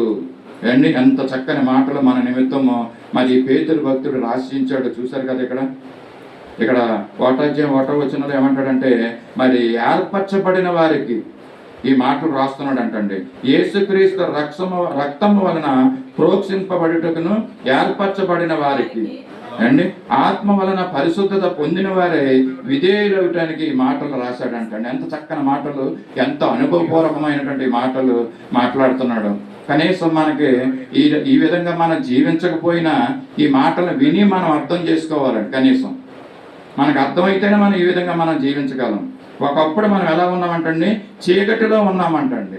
ఇప్పుడైతే ఆశ్చర్యకరమైన తన వెలుగులోనికి మనల్ని పిలిచి దేవుడు మనల్ని పిలిచాడంటండి. అటువంటి గుణాతిశయము కలిగిన వాడంట. మనం ఆయన గుణాతిశయాన్ని ప్రచురము చేయ నిమిత్తము ఏర్పరచబడిన వంశం మనం అంటండి. రాజులైన యాజక సమూహము, పరిశుద్ధ జనము, దేవుని సొత్తైన ప్రజలనే ఉన్నారని పేతురు చెప్పేస్తున్నాడు. అండి మనం ఆ విధంగా ఉన్నామా? పరిశుద్ధంగా మనం ఉన్నామా? మనం నమ్ముతున్నామా ఆయన సొత్తు అని? మనం రాజులైన యాజక సమూహం అని మనం నమ్ముతున్నామండి. దేవుడైతే ఈ విధంగా మనల్ని ఏర్పరచుకుంటున్నాడు అంటండి. ఎంత గొప్ప ఆధిక్యత మనకి ఇస్తున్నాడండి. యాజకులుగా ఇస్తున్నాడు, మనకి రాజులుగా మనకి ఇస్తున్నాడు. ఒకవేళ ఏదైనా మంచి ఉద్యోగం వస్తే ఆ ఉద్యోగాన్ని బట్టి మనం ఒకవేళ గర్వించవచ్చేమో, అంటే ఎక్కువగా సంతోషించి, మంచి ఉద్యోగం ఇచ్చారు, నాకు మంచి సీట్ ఉంది, ఇదిగో మంచి సిస్టమ్ ఉంది, ఎంత ఏసీ, అన్నీ మనం హృదయంలో చిన్నగా గర్వించవచ్చేమో. నాకు కాబట్టి ఈ ఉద్యోగం నేను సంపాదించుకున్నాను, చేయగలుగుతున్నానని ఒక గర్వం మనలో రావచ్చేమో. కానీ ఇక్కడ ఏమంటాడు, అంతకన్నా చాలా పెద్ద ఉద్యోగం ఇది. యాజక సమూహం అంటండి. యాజకులుగా అండి మన రోమన్ క్యాథలిక్ చర్చిల్లో చూస్తాను, వాళ్ళ వైట్ డ్రెస్సులు వేసుకుని, అది పైన యాపరాన్ని వేసుకుని, ఇది దడికట్టు కట్టుకుని మధ్యన అండి కనీసం ఒక 10-15 మంది మరి దేవుని సేవకులు అక్కడ అలా నిలబడుతూ ఉంటారండి, వస్తూ ఉంటారు కార్యక్రమంలో. అది మనకు అనిపించదండి ఒక యాజక సమూహముగా అండ్ ఎంతమంది యాజకులుగా మరి యొక్క మందిరంలో ఉంటే అది ఎంత సంతోషం. దేవుడు కోరుకుంటున్నాడు, మిమ్మల్ని యాజక సమూహములుగా చేస్తానంటున్నాడండి. చక్కని మాటలు అండి. ఒకప్పుడు మనం ఆయన ప్రజలుగా లేవంట, ఒకప్పుడు అన్యులుగా మనం ఉన్నామంట. ఇప్పుడైతే దేవుడు మరి కనికరింపబడక ఉన్నప్పుడు కూడా మనం ఇప్పుడైతే కనికరింపబడుతున్నామంటండి. ఒకప్పుడు ప్రజలుగా ఉండకపోతే ఇప్పుడు మనల్ని ప్రజగా చేస్తున్నాడంట దేవుడు. ప్రియులారా, మరి కనికరింపబడకపోయినప్పుడు ఇప్పుడు దేవుడు మనల్ని కనికరిస్తున్నాడు అంటండి. దేవుడు మనకి ఇస్తున్నటువంటి ఆధిక్యత ఎంత మంచి ఆధిక్యత మనం చూసామండి. ఒకటి చెప్పాలంటే, దేవుని మందిరంలో ఈ విధంగా వచ్చి, ఇది పరిశుద్ధమైనటువంటి సహవాసం, పరిశుద్ధమైనటువంటి సంఘం మందిరం. ఈ మందిరంలో పరిశుద్ధులుగా సహవాసం ఇలా కూడి ఉండడం కూడా ఇది ఎంతో గొప్ప ఆధిక్యత అండి మనకి. దేవుడు చూస్తున్నాడేమో ఈ 31వ తారీఖున దేవుని మందిరానికి, సత్య సువార్త మందిరానికి వచ్చి కూర్చున్న వాళ్ళందరినీ దేవుడు ఒకసారి పరీక్ష చేస్తున్నాడేమో. రాబోయే సంవత్సరంలో దేవుడు ఇదిగో నీకు వచ్చే కీడుని దేవుడిని తప్పించాలని మరి ఆశిస్తున్నాడేమో. హల్లెలూయా అండి. దేవుడు అంతేకాకుండా మన కుటుంబాలని, ఇదిగో ఈవేళ వచ్చినటువంటి కుటుంబాలు మరి ఈ సంవత్సరం అంతా కూడా ఆశీర్వదించాలని దేవుడు మరి అక్కడ పైనుండి ఆలోచిస్తున్నాడు, మనం చూస్తున్నాడండి. నమ్ముతున్నారా ఈ విషయం? హల్లెలూయా. చక్కని మాటలు చూశారు కదండి. ఇక్కడ ఇంతకుముందు చీకటిలో ఉన్నటువంటి మనల్ని ఆశ్చర్యకరమైనటువంటి తన వెలుగులోనికి పిలిచినటువంటి దేవుడు. పేతురు భక్తుల ద్వారా మనకి ఈ విషయాలు తెలుస్తున్నాయి అండి. మన్యం చుట్టూ వాళ్ళ ఇశ్రాయేలు ప్రజలు తిరుగుతున్నారు, ఇంకా తిరిగింది చాలు. లోకం చుట్టూ మనం తిరుగుతున్నాం, తిరిగింది చాలు అని దేవుడు చెప్తున్నాడు. ఎఫెసీ పత్రిక చూద్దాం, మంచి వాక్యం 4వ అధ్యాయము 17వ వచనంలోనంటండి అండి. ఇదే తిరగడం గురించి, మళ్ళడం గురించి దేవుడు తెలియజేస్తున్న మాటలు. ఎఫెసీ 4:17 ప్రేమ కలిగి సత్యము చెప్పుచు క్రీస్తు వలె ఉండుటకు మనం అన్ని విషయములలో ఎదుగుదాము. శిరస్సు అన్నట్టు ఎఫెసీ 4:17 చదువుతున్నా నడుచుకున్నట్టు. ఎఫెసీ సంఘముతో దేవుడు మరి యొక్క అపోస్తలుడైన పౌలు తెలియజేస్తున్న మాటలు ఏంటంటే, అన్యజనులు నడిచినట్టు మీరు నడవకూడదు. ఇందాక కూడా అదే చూసాం కదండి పేతురు గ్రంథంలో, అన్యజనులు నడిచినట్లు మీరు గతించిన కాలమే చాలు అంటున్నాడండి, ఇంకా మీరు నడవద్దని. అదే ఎఫెసీ పత్రికలు 4:17 అన్యజనులు నడిచినట్లు మీరు నడవకూడదని చాలా క్లియర్గా చెప్తున్నాడు. అంటే అన్ని జనులతో కలిసి మనం నడుస్తున్నామేమో, ఒకవేళ అన్ని జనుల యొక్క ఆచారాలను మనం పాటిస్తున్నామేమో ఈ 2025వ సంవత్సరము, లేక నువ్వు బాప్తీసం తీసుకున్న సమయం నుంచి ఇప్పటి వరకు కూడా నీ నడిచే నడక ఎలా ఉందంటే అన్ని జనులతో నడుస్తున్నావేమో, లేక అన్ని జనుల ఆచారాలను నువ్వు పాటిస్తూ నువ్వు నడుస్తున్నావేమో. గతించిన కాలం చాలు అంటున్నాడు. అన్ని జనులు నడిచినట్లు మీరు నడవకూడదని అపోస్తలుడైన పౌలు ఎఫెసీ సంఘానికి రాస్తూ క్లియర్గా చెప్తున్నాడండి. అండి బాప్తీసం తీసుకున్నప్పటి నుంచి అంట ఇప్పటి వరకు కూడా అన్ని జనులు నడుస్తున్నామేమో ఒకవేళ మనలో కొంతమంది. అది ఈ 2025 సంవత్సరం డిసెంబర్ 31వ తారీఖున ఈ సమయంలో దానికి ఇంకా ఫుల్ స్టాప్ పెట్టాలి. 26వ సంవత్సరంలో అన్య జనుల రీతిగా మనం నడవకూడదు, వాళ్ళ ఆచారాలనే పాటించకూడదు. మనము క్రైస్తవులు, మన ప్రత్యేకింపబడినటువంటి మరి మనం జనాంగం. మనం ఎవరు ఏమన్నా మరి ఈ యొక్క ఇది ఒక 5వ దేశం అయినప్పటికీ కూడా ఎన్ని ఒత్తిడులు మన మీదకి వస్తున్నా కూడా మన విశ్వాసాన్ని కాపాడుకుంటూ మరి ముందుకు వెళ్ళాలండి. దేవుడు అదే చూస్తున్నాడు. ఇది అదే పరీక్ష ఈ సంవత్సరం మనకి 26వ సంవత్సరం. ఒకవేళ 25వ సంవత్సరం కంటే ఇంకెక్కువ మరి మనకి శ్రమలు రావచ్చు. ఒకవేళ మరి ఈ యొక్క రిలీజియన్ మీద మనకు కొన్ని శ్రమలు రావచ్చేమో. అయినప్పటికీ కూడా మనం ఎలా ఉండాలంటే మరి ఎక్కువ అయినటువంటి విశ్వాసంతో దేవుని యొక్క వాక్యం చదువుతూ ఆయన యందు భయభక్తులు కలుగుతూ జీవిస్తూ మనము ప్రార్థిస్తూ మనం ఉండాలండి. అంటే మనం ఆ క్రియల్ని మనము విడిచిపెట్టాలి, పాత క్రియలను విడిచిపెట్టాలి. మరి ఇశ్రాయేలు ప్రజలు ఐగుప్తు నుంచి మరి అక్కడి నుంచి వచ్చారే కానీ వాళ్ళు మనసంతా అక్కడే ఉందండి. ఐగుప్తు క్రియలు వాళ్ళు విడిచిపెట్టలేదు. ఒకవేళ మన జీవితాల్లో కూడా మనం అలాగే ఉంటున్నామేమో. సంవత్సరాలు గతించిపోతున్నాయి అండి, అవే పనులు క్యారీ ఫార్వర్డ్ అయిపోతున్నాయి. అలాగా సంవత్సరం అయిపోతుంది, మన మనసు మారడం లేదు, నూతనం అవడం లేదు, నూతనమైన తీర్మానాలు తీసుకుంటలేదు, పశ్చాత్తాపం ఉండడం లేదు. మనకి వచ్చే సంవత్సరం మళ్ళీ అదే చేస్తున్నాం మనం. దేవుడు ఇలాగ ఉంటే దేవుడు ఇష్టపడ్డాడు.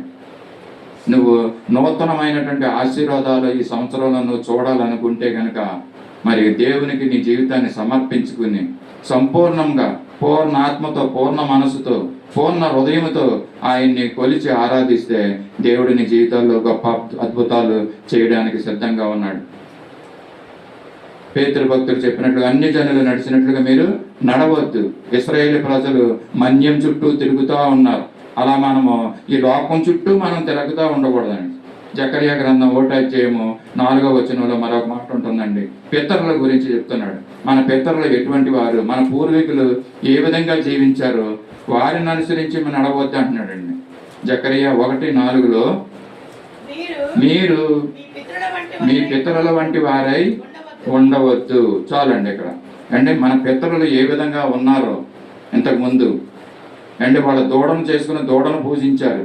మనం ఆ విధంగా మరి తొందరగానే మనం మారిపోకూడదు. దేవుల్లో ఉంటున్నాం. మనము కొంత శ్రమ వచ్చేటప్పుడు మనం ఏం చేస్తున్నామంటే మారిపోతున్నాం. దేవుల్లోకి రావడానికి మారాలి, కానీ దేవుల్లో ఉండి మనం మారిపోతున్నాం. హైందవ ఆచార్యులు మరి ఆ లోకంలోకి మనకు వెళ్ళిపోవడం ఈ విధంగా మనం చూస్తూ ఉంటున్నాం కొంతమంది ప్రజలు. అందుకని జకర్యా ప్రవక్త ద్వారా దేవుడు ఏం సెలవిస్తున్నాడంటే మీరు మీ పితరుల వంటి వారై ఉండవద్దు. ఒకవేళ మీరు మీ పితరుల వంటి వారై ఉంటే మీ పితరులు ఏ విధంగా మరి శ్రమలను అనుభవిస్తున్నారో మీరు కూడా ఆ విధంగానే శ్రమలు అనుభవిస్తారు అనేది జకర్యా ముందుగానే మనకి ఏం చేస్తున్నాడంటే మరి వార్నింగ్ ఇస్తున్నాడు. మీరు మీ పితరులాగా మీరు జీవించవద్దు, అన్యచారాలను మీరు పాటించవద్దు. దేవుడు తన సొత్తైన మనల్ని తన రక్తం ఇచ్చి సంపాదించి తన స్వరూపంలో మనకి కన్న తండ్రిలాగా మనల్ని కాపాడుకుంటూ వస్తున్నాడండి కదా. మన తండ్రి మనం తప్పు చేస్తే ఏం చేసేవాడు అంటే శిక్ష విధించేవాడు కదా అండి. స్కూల్లో కూడా మరి మాస్టర్లు కూడా అలాగే చేస్తారు స్టూడెంట్కి. ఒక స్టూడెంట్ కనుక తప్పు పని చేస్తే లేకపోతే హోంవర్క్ రాకపోతే అదే పనిగా అల్లరి చేస్తుంటే మాస్టర్ ఏం చేస్తాడంటే ఈ స్కూల్ చుట్టూ 4 రౌండ్లు కొట్టురమ్మంటాడు అనమాట ఆ స్టూడెంట్ని. అండ్ ఈ మాస్టర్కి ఆ స్టూడెంట్ 4 రౌండ్లు కొట్టడం ఇష్టం లేదు యాక్చువల్గా, కానీ వాడు చేసిన తప్పు పనిని బట్టి ఆ విధమైన శిక్ష అతనికి విధించబడుతూ ఉంటుంది. ఈ విధంగా దేవుడు కూడా మన పట్ల కూడా అలాగే మనల్ని ఎంతగానో ప్రేమిస్తున్నాడో కనుకనే ఈయన యేసయ్య ఈ లోకానికి వచ్చి మరి తన రక్తాన్ని ఇచ్చి మనల్ని ఆయన జనాంగంగా ఆయన సొత్తుగా మనల్ని చేసుకున్నాడు. విలువ పెట్టి మనం కొనబడిన వారు మనం కదండి. మరి ఈ విధంగా ఇశ్రాయేలు ప్రజలు మరి 40 సంవత్సరాలు వాళ్ళ అవివేక క్రియలను బట్టి అరణ్యంలో మరి తిరుగుతూ ఉంటున్నారంటండి. దేవుడు ఇలా రౌండ్లు వేస్తున్న వాళ్ళ యొక్క దోష శిక్షను బట్టి సంఖ్యాకాండంలో ఉంది, చదవక్కర్లొద్దు. 14:34 వచనంలో వాళ్ళ దోష శిక్షను బట్టి దేవుడు వాళ్ళకి శిక్ష విధించి 40 సంవత్సరాలు అరణ్యంలో వాళ్ళని తిప్పడం మనము చూస్తూ ఉంటున్నాం. కొరింథీ రాసిన మొదటి పత్రిక 10:5-6 వచనంలో మనం చూద్దాము.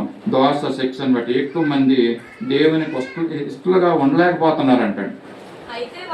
అయితే వారిలో ఎక్కువ మంది దేవునికి ఇష్టలుగా ఉండకపోయేది గనుక అరణ్యములో సంహరింపబడిరి. ఏంటి చాలండి. వారు ఆశించిన ప్రకారం ఓకే మనము చెడ్డ వాటిని ఆశించకూడదనేసి ఈ సంగతులు మనకు దృష్టాంతములుగా ఉన్నవి అని చెప్తున్నాడండి. ఏంటి అక్కడ ఎక్కువ మంది దేవునికి ఇష్టలుగా ఉండలేకపోయారంటండి. దేవుడు ఇచ్చిన శిక్ష మరి అందుకనే వాళ్ళకి దేవుడు శిక్ష వేసించాడండి. అని ఏం శిక్ష అంటే అది అరణ్యంలో వాళ్ళు ఏమయ్యారండి?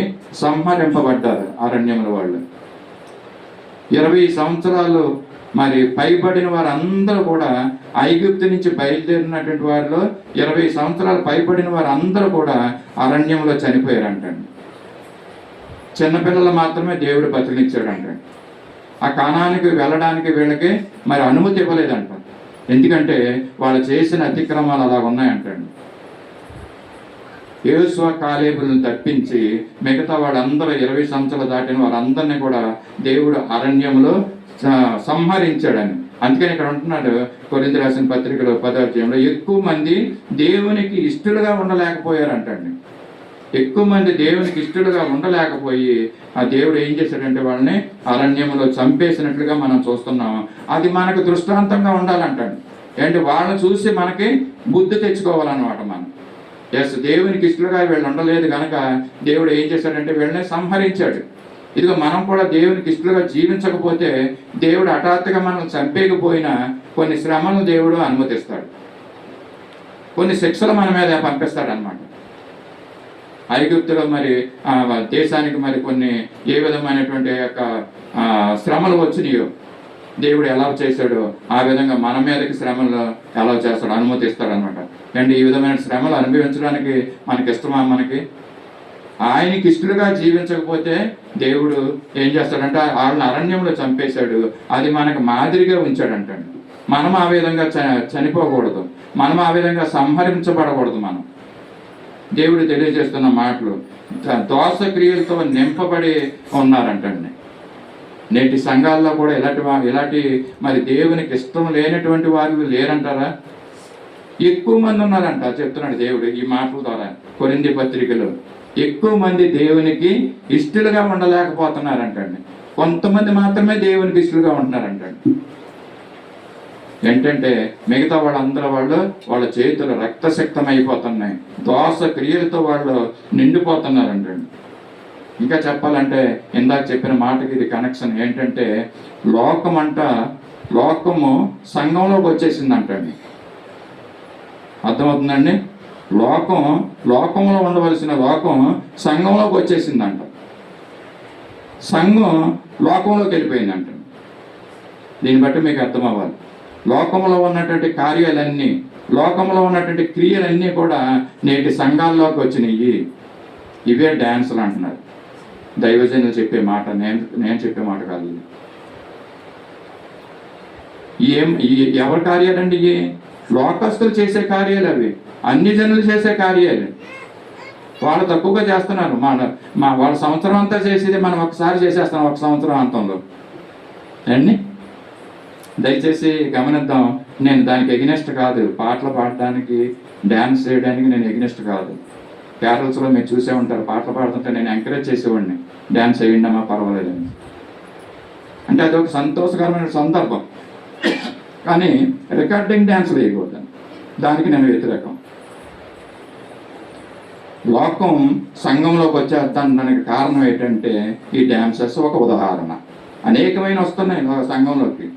ఇంకా చెప్తున్నారు విశ్వాసులైన వారు తీసుకొస్తున్నారంటండి. ఇవి లోకంలో ఉన్న విషయాల్ని విశ్వాసులైన వారు సంఘంలోకి తీసుకొస్తున్నారంట.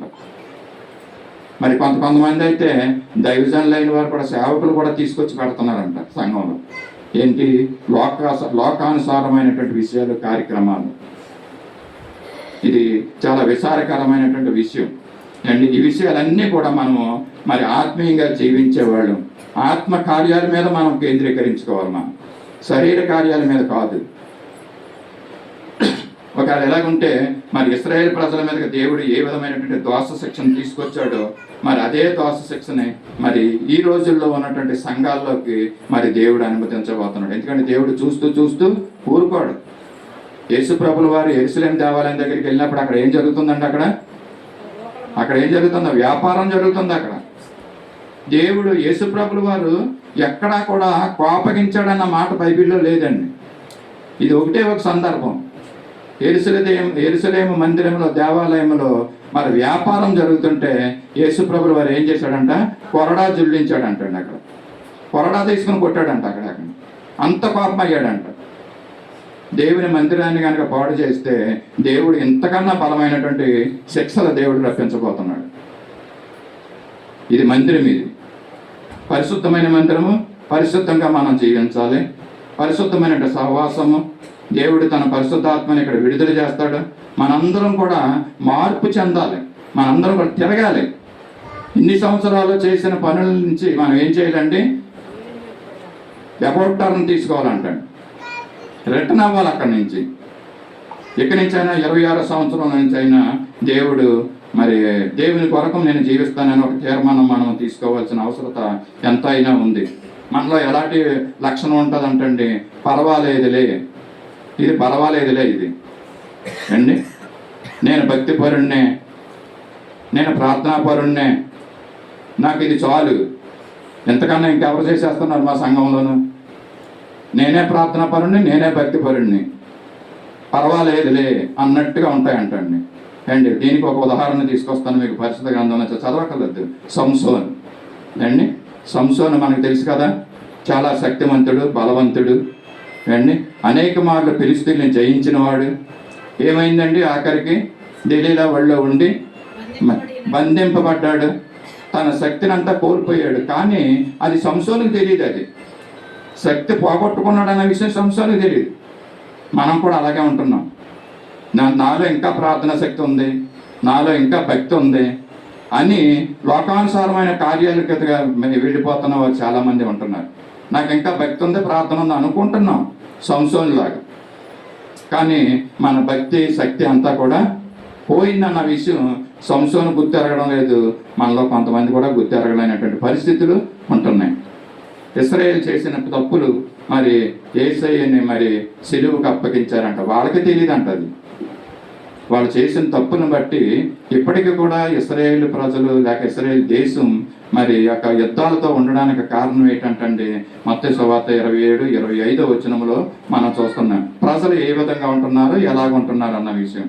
అందుకు ప్రజలందరూ మత్తయి సువార్త 27-25 సమయం అవుతుంది కనుక క్విక్గా మరి క్లోజ్ చేయడానికి నేను ప్రయత్నిస్తున్నాను. అని ముగింపులోనికి వెళ్దాం. అందుకు ప్రజలందరూ వాని రక్తము మా మీదను మా పిల్లల మీదను ఉండునుగాక అనేది. ఏంటి ఇది, తెలిసి చెప్తున్నారా తెలియకోకుండా చెప్తున్నారు వీళ్ళకి, నాకు అర్థం కాదు. ఎవరన్నా నా మీదకి నా పిల్లల మీదకి దీవెన రావాలని కోరుకుంటాం. వీళ్ళు ఏం కోరుకుంటున్నారండి, వాళ్ళ మీదకి వాళ్ళ పిల్లల మీదకి శాపం రావాలని కోరుకుంటున్నారండి. యేసుప్రభుని అప్పు చెప్పేసి వాళ్ళు సరే నిర్ణయం తీసేసుకున్నారంట. ఎలాగైనా ఈయన్ని చంపాలి, ఎలాగైనా ఈయన సిలువుకి ఎక్కించాలనే తీర్మానం వాళ్ళలో. బుద్ధి లేనటువంటి ప్రజలు వాళ్ళు ఏమన్నారంటే మరి అక్కడ పిలాతు ఇదిగో చేతులు కడుక్కుంటుంటే వీళ్ళు ఏమంటారంటే ప్రజలు నీ మీదకి రావాల్సిన పని లేదు, మా మీదకి మా పిల్లల మీదకి వచ్చినా పర్లేదు ఇది అన్నట్టుగా ఇక్కడ చెప్తున్నారు. మత్తయి సువార్త 27-25 అధ్యాయంలో. అందుకు ప్రజలందరూ వాని రక్తము, యేసయ్య రక్తము మా మీదను మా పిల్లల మీదను ఉండునుగాక అన్నారు. అప్పుడు దేవుడు కూడా అలాగే జరుగునుగాక అన్నాడండి. దేవుడు కూడా అక్కడి నుంచి పైనుంచి అది ఇప్పటికీ కూడా అది పోలేదండి. ఇశ్రాయేల్ ప్రజలు ఇప్పటికీ కూడా పక్కలో బళ్ళల్లో ఉన్నారండి. ఆ దేశాలు, పక్క దేశాలు, చిన్న చిన్న దేశాలు అండి, ఈ యొక్క ఇరాన్, ఇరాక్ దేశాలు అయితే, సిరియా దేశం అయితే అండి, పక్కన ఉన్న పాలస్తీన్ అయితే, ఈ దేశాలన్నీ కూడా మరి అంత చిన్న దేశమైనటువంటి ఇశ్రాయేల్ దేశం మీద ఇన్ని దేశాలు యుద్ధం చేస్తున్నాయి. ఎన్ని రోజులు, ఎన్ని నెలలండి, ఎన్ని సంవత్సరాలు తరబడి అక్కడ ఇశ్రాయేల్ ప్రజల మీద, ఇశ్రాయేల్ దేశం మీద యుద్ధం జరుగుతుంది. ఎందుకంటే మా మీద మా పిల్లల మీద నీ రక్తం ఉండునుగా కానీ వాళ్ళే కోరుకున్నారు. అది ఇప్పటికీ రక్తం చిందిస్తూనే ఉన్నారు అక్కడ. ప్రతి ఆడపిల్ల గన్న పట్టుకుని ఉంటుంది అక్కడ, చూస్తున్నారు మీరు టీవీలో అండి. సో ఈ విధమైనటువంటి పరిస్థితులు ఇశ్రాయేలు ప్రజలకు ఉంది. అందుకే దేవుడు ఏం చెప్తున్నాడంటే ఇప్పటికైనా చేసింది చాలు, తిరిగింది చాలు, ఇక్కడి నుంచి అయినా మీరు దేవుని తట్టు తిరగమంటున్నాడండి. ఇక నీ తిరుగుళ్ళన్నీ ఆపు, ఇంకా ఎక్కడికి తిరుగుతావు నువ్వు, తిరగాలని. ద్వితీయోపదేశకాండంలో 2వ అధ్యాయం మనం చదువుకున్న మాటలో 2వ వచనంలో అక్కడ ఏముందంటే చదివింది తిరిగింది చాలు. తర్వాత చూడండి కిందనే ఉందండి, మన్యము చుట్టూ తిరిగింది చాలు, ఇదండి ఉత్తర దిక్కున తట్టు తిరగమంటున్నాడండి. ఓన్లీ ఆయన ప్రస్తుతంగా కనీసం ఏదో నాలుగు దిక్కులో ఒక దిక్కు పేరు చెప్పారు ఆయన, మనకు ఆ దిక్కు కూడా తెలియడం లేదు అండి. ఉత్తర తట్టు దిక్కు తిరుగుడే దేవుడు ఉత్తర తట్టు దిక్కు తిరగమంటున్నాడండి. మనం చేస్తున్న పనుల నుంచి మనం తిరగవలసిన తట్టు ఏదంటే ఉత్తర తట్టు. ఎందుకు ఉత్తర తట్టు తిరగమంటున్నాడు అండి? ఉత్తర తట్టున అమ్మగారు చెప్పండి, యెరూషలేము ఉందంటండి. మన వాక్యం కూడా చూద్దాం. కీర్తన గ్రంథం 48వ అధ్యాయము 1-2 వచనాల్లో ఉత్తర దిక్కుని ఏముంది, దేవుడు ఎందుకు ఉత్తర తట్టును చూడమంటున్నాడు దేవుడు తిరగమంటున్నాడు. తిరిగిన తర్వాత ఉత్తర దిక్కున మహారాజు పట్టణము, మహారాజు పట్టణము, సియోను పర్వతము, సియోను పర్వతము, రమ్యమైన ఎత్తుగల చోట నుంచబడిన సర్వభూమికి సంతోషకరముగా నున్నది. ఇంకా చదవము కింద. దాని నరులలో దేవుడు ఆశ్రయముగా ప్రత్యక్షమగుచున్నాడు. చాలండి. ఇక్కడ చెప్తున్న మాటలు ఏంటంటే ఉత్తర దిక్కున మహారాజు పట్టణం ఉందంటండి. దేవుడు ఎందుకు మనల్ని తిరగమంటున్నాడు? ఒకవేళ తిరిగిన తర్వాత ఎటువైపు తిరగాలి? మనము ఉత్తర తట్టు తిరగాలంటండి. ఉత్తర తట్టు తిరిగిన ఉత్తర తట్టున ఏమున్నది అని చూడుతున్నాం. మరి ఇది అయ్యగప్పుడు మాట అడిగారు ఇక్కడ. ఈ యొక్క మందిరం ఏ తట్టుకేసి ఉందండి? ఏటమ్మా? తూర్పు. కొన్నమ్మ గారు చెప్తున్నారు. ఈ మందిరం తూర్పు తట్టుకి ఫేసింగ్ చేసి ఉంది. మరి కొత్తగా కన్స్ట్రక్షన్ చేయబడుతున్న మందిరము మరి అది ఏ తట్టుకు వెళ్తుంది చెప్పగలరు ఎవరన్నా? ఉత్తర దిక్కు అండి. కొత్తగా కన్స్ట్రక్షన్ చేస్తున్న మందిరము మరి ఉత్తర తట్టు దిక్కుకి మరి తిరుగుతూ అది కన్స్ట్రక్షన్ చేయబడుతుంది. మంచిది. ఇక్కడ ఏమన్నారంటే ఉత్తర తట్టున ఎవరున్నారంటే తిరగమంటున్నాడు. ఉత్తర దిక్కున మహారాజు పట్టణం ఉందంటండి. అండి దేవుని పట్టణం ఉందంట. ఆయన పరిశుద్ధ పర్వతం ఉందంట. సియోను పర్వతం ఉందంట. అక్కడ దేవుడు గొప్పవాడుగా ఉంటున్నాడంట. మరి కీర్తనీయుడిగా ఉంటున్నాడు. ఉత్తర దిక్కున మరి యెషయా గ్రంథం 14:13 చదవకలేదు. ఉత్తర దిక్కున సభా పర్వతము అండి. బహుకీర్తనుడై అన్న దేవుడు మరి సభా పర్వతం మీద ఉండి మరి స్తుతులు పొందుతూ ఉంటున్నాడండి. అక్కడ ఉత్తర దిక్కున ఏముందండి? మహారాజు పట్టణం. ఈ మహారాజు ఎవరన్నదమ్మా నేను ఎక్స్ప్లెయిన్ చేయవలసిన పని లేదు కదా. ఎవరో కాదు మహారాజు అంటే మన యేసయ్య. మహారాజు పట్టణం అంటది. అది దేవుని పట్టణం అండి. అది ఆయన పరిశుద్ధ పర్వతం అంట. ఎంత చక్కని మాటలు ఈ యొక్క కీర్తనకారుడు దావీదు గారు రాసించారు చూడండి. ఇక్కడ అది సియోను పర్వతం అంటుందండి. ఇటువంటి పర్వతాలు, ఇటువంటి పట్టణము, ఇటువంటి పరిశుద్ధ పర్వతాలు ఉన్న సియోను పర్వతం ఉన్నటువంటి ఈ ప్రదేశము ఉత్తర దిక్కున ఉన్నది. దీని వైపు మనల్ని చూడమంటున్నాడండి. ఇశ్రాయేలు ప్రజలు కూడా అదే చెప్తున్నాడు. ఉత్తర తట్టుని తిరగమంటున్నాడు. మరి ఉత్తర తట్టున దిక్కున చూడమంటున్నాడు అండి. అంటే ఇంతగా ఏంటి?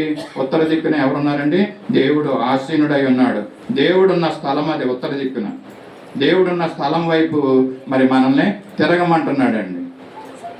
మరి వాక్యం ఎంతసేపు విన్నా మీరు ఇప్పటికైనా మరి 2025 సంవత్సరం వరకు కూడా మనం తిరిగాం లోకంలో అండి. ఈ లోకం నుంచి దేవుని వైపు తిరగమంటున్నాడు మనల్ని. తిరగడానికి మనం ఇష్టపడుతున్నామా మనం అండి? దేవుని వైపు తిరగమని దేవుడు తెలియజేస్తున్నాడు. లోకాన్ని మన్యాన్ని విడిచిపెట్టమంటున్నాడు. దేవుడు ఏమంటున్నాడండి? మన్యమును తిరిగింది చాలు, తిరగండి అంటున్నాడండి. నా వైపు తిరగమంటున్నాడు. మన్యం అంటే లోకం అనేసి చెప్పాను. లోకాన్ని విడిచిపెట్టండి. ఆయన పరిశుద్ధ పర్వతము తట్టు, సియోను పర్వతం తట్టు మనము తిరగాలంటండి. ఆ సియోను పర్వతాన్ని మనము చూడాలంట. మనం ఆఖరుగా ఒక మాట చెప్పి ముగిస్తాను. చిన్న కుమారుడు సంగతి మనందరికీ తెలుసు కదండి. చిన్న కుమారుడు తండ్రి ఇంటిని విడిచి అండి దేని తట్టు తిరిగాడంటే అతను లోకం తట్టు తిరిగాడండి. తండ్రి ఇంటిని విడిచి వెళ్ళాడు అతను అండి. తర్వాత ఏమైంది? అతను ఉన్న ఆస్తినంతా పాడు చేసుకుని ఆకలితో అలమటించే పరిస్థితులు వచ్చినాయి చిన్న కుమారుడికి. ఆకలితో ఆయన ఏం చేస్తున్నాడండి? చచ్చిపోతున్నాడు అంటున్నాడండి. అప్పుడు ఏం చేశాడంటే పందుల పొట్టు తినడానికి మరి అక్కడ అన్న యజమాని దగ్గర కూర్చుకున్నాడు. అక్కడ పనిలో జాయిన్ అయ్యాడు ఆయన. పందుల పొట్టు తినడానికి కూడా ఆశపడ్డాడు. తిన్నాడండి. అక్కడ బైబిల్లో ఉందా పందుల పొట్టు తిన్నాడు అనేసి? పందుల పొట్టు తినడానికి ఆశపడ్డాడు కానీ తినడానికి లేదు అక్కడ. ఎందుకు లేదంటే జాగ్రత్తగా వినండి. అక్కడ పందులు అంట యజమాని చిన్న పందికి 1/4 కేజీ ఇస్తాడంట పొట్టు అండి. పెద్ద పందికి 1/2 కేజీ ఇస్తాడంట. అవి తినాలి, అవి పుష్టిగా కనపడాలన్నమాట. దాని కడుపు లోతుగా కనపడితే యజమాని వచ్చి చూస్తాడనమాట. పందుల పొట్టు సరిగ్గా పెట్టలేదు ఆహారం అనేసి.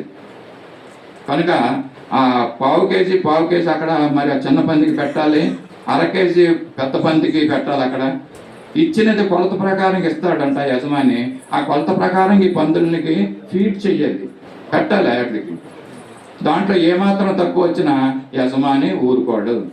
కనుక ఆ పందిరి పొట్టు కనుక తింటే ఇతని ఉద్యోగం ఏమవుతుందండి? ఇప్పుడు ఆ ఉన్నది కూడా పోద్ది అనమాట. కనీసం పందులను పోషిస్తూ అక్కడ కాపలా కాస్తూ ఉంటున్నాడు. ఏమో ఒక నెల అయిన తర్వాత ఇస్తాడు జీతం, వారం అయిన తర్వాత ఇస్తాడు జీతం, అతను తెలియదు మనకి. ఆ ఉద్యోగం కూడా పోగొట్టుకుంటాడు అనమాట ఈ పందుల పొట్టు కనుక తింటే.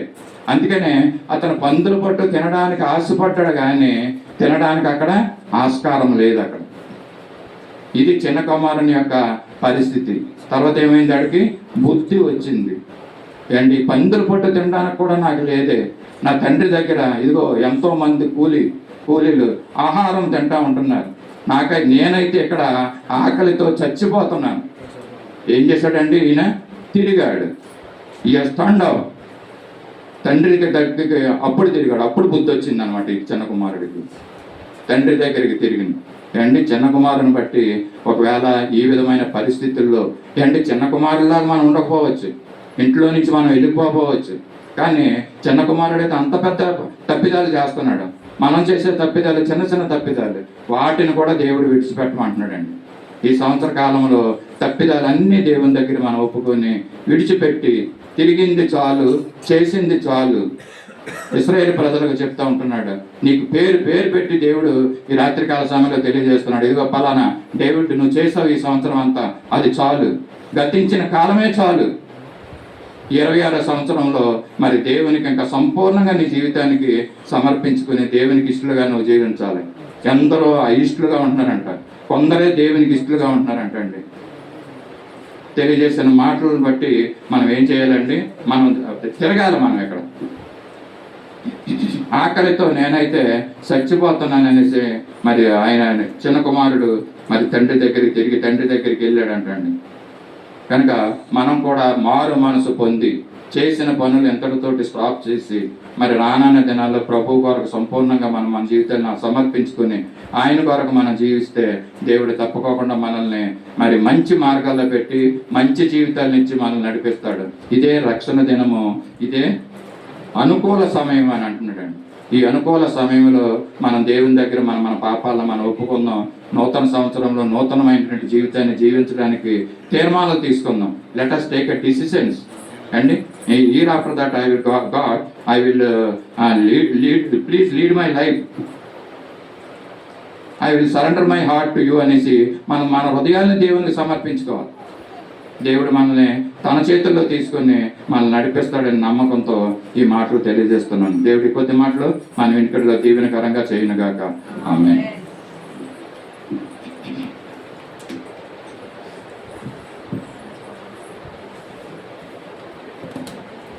చిన్న ప్రార్థన చేసుకుందాం. మహాపరిశుద్ధుడు, సర్వశక్తి, కృపానిధి, కరుణా సంపన్న కృపమాదేవ, నీ పరిశుద్ధ పాదాలకు వందనాలు స్తోత్రాలు చెల్లించుకుంటున్నాం. ఇంతవరకు మంచి మాటలతో మీరు మమ్మల్ని ఇదిగో ప్రభా తృప్తిపరిచి ఉన్నారు.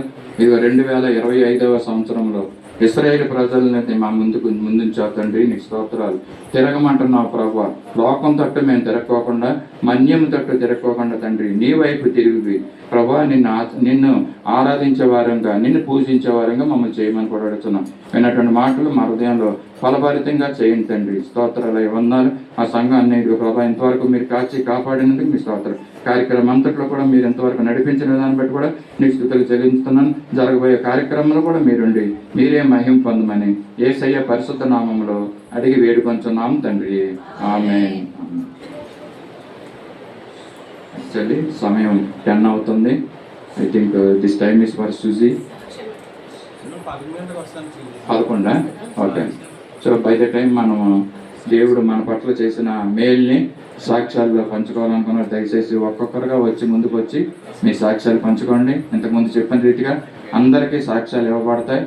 సాక్ష్యాలు చెప్పడానికి భయపడొద్దు, సాక్ష్యాలు చెప్పడానికి సిగ్గుపడొద్దు. వాక్యం తెలియజేసిన రీతిగా మీ హృదయంలో కనుక దేవుడు కార్యం చేస్తే మరి ముందుకు వచ్చి ఆ మాటలు కూడా తెలియజేయండి. ఆత్మకార్యాలు ఇవి, ఈ సాక్ష్యాలు తెలియజేయాలి తప్పకుండా. ఈ సాక్ష్యాలు విని దేవుడు మరి వచ్చే సంవత్సరం అంతా కూడా మనల్ని కాపాడి మన ఆశీర్వాదంగా చేస్తాడని నమ్మకంతో ఈ మాటలు చెప్పి ముగిస్తున్నాం. సాక్ష్యముల సమయము మరి ఒక్కొక్కరిగా ముందుకు వచ్చి సాక్ష్యాలు తెలియజేయవలసిందిగా కోరుచున్నాం.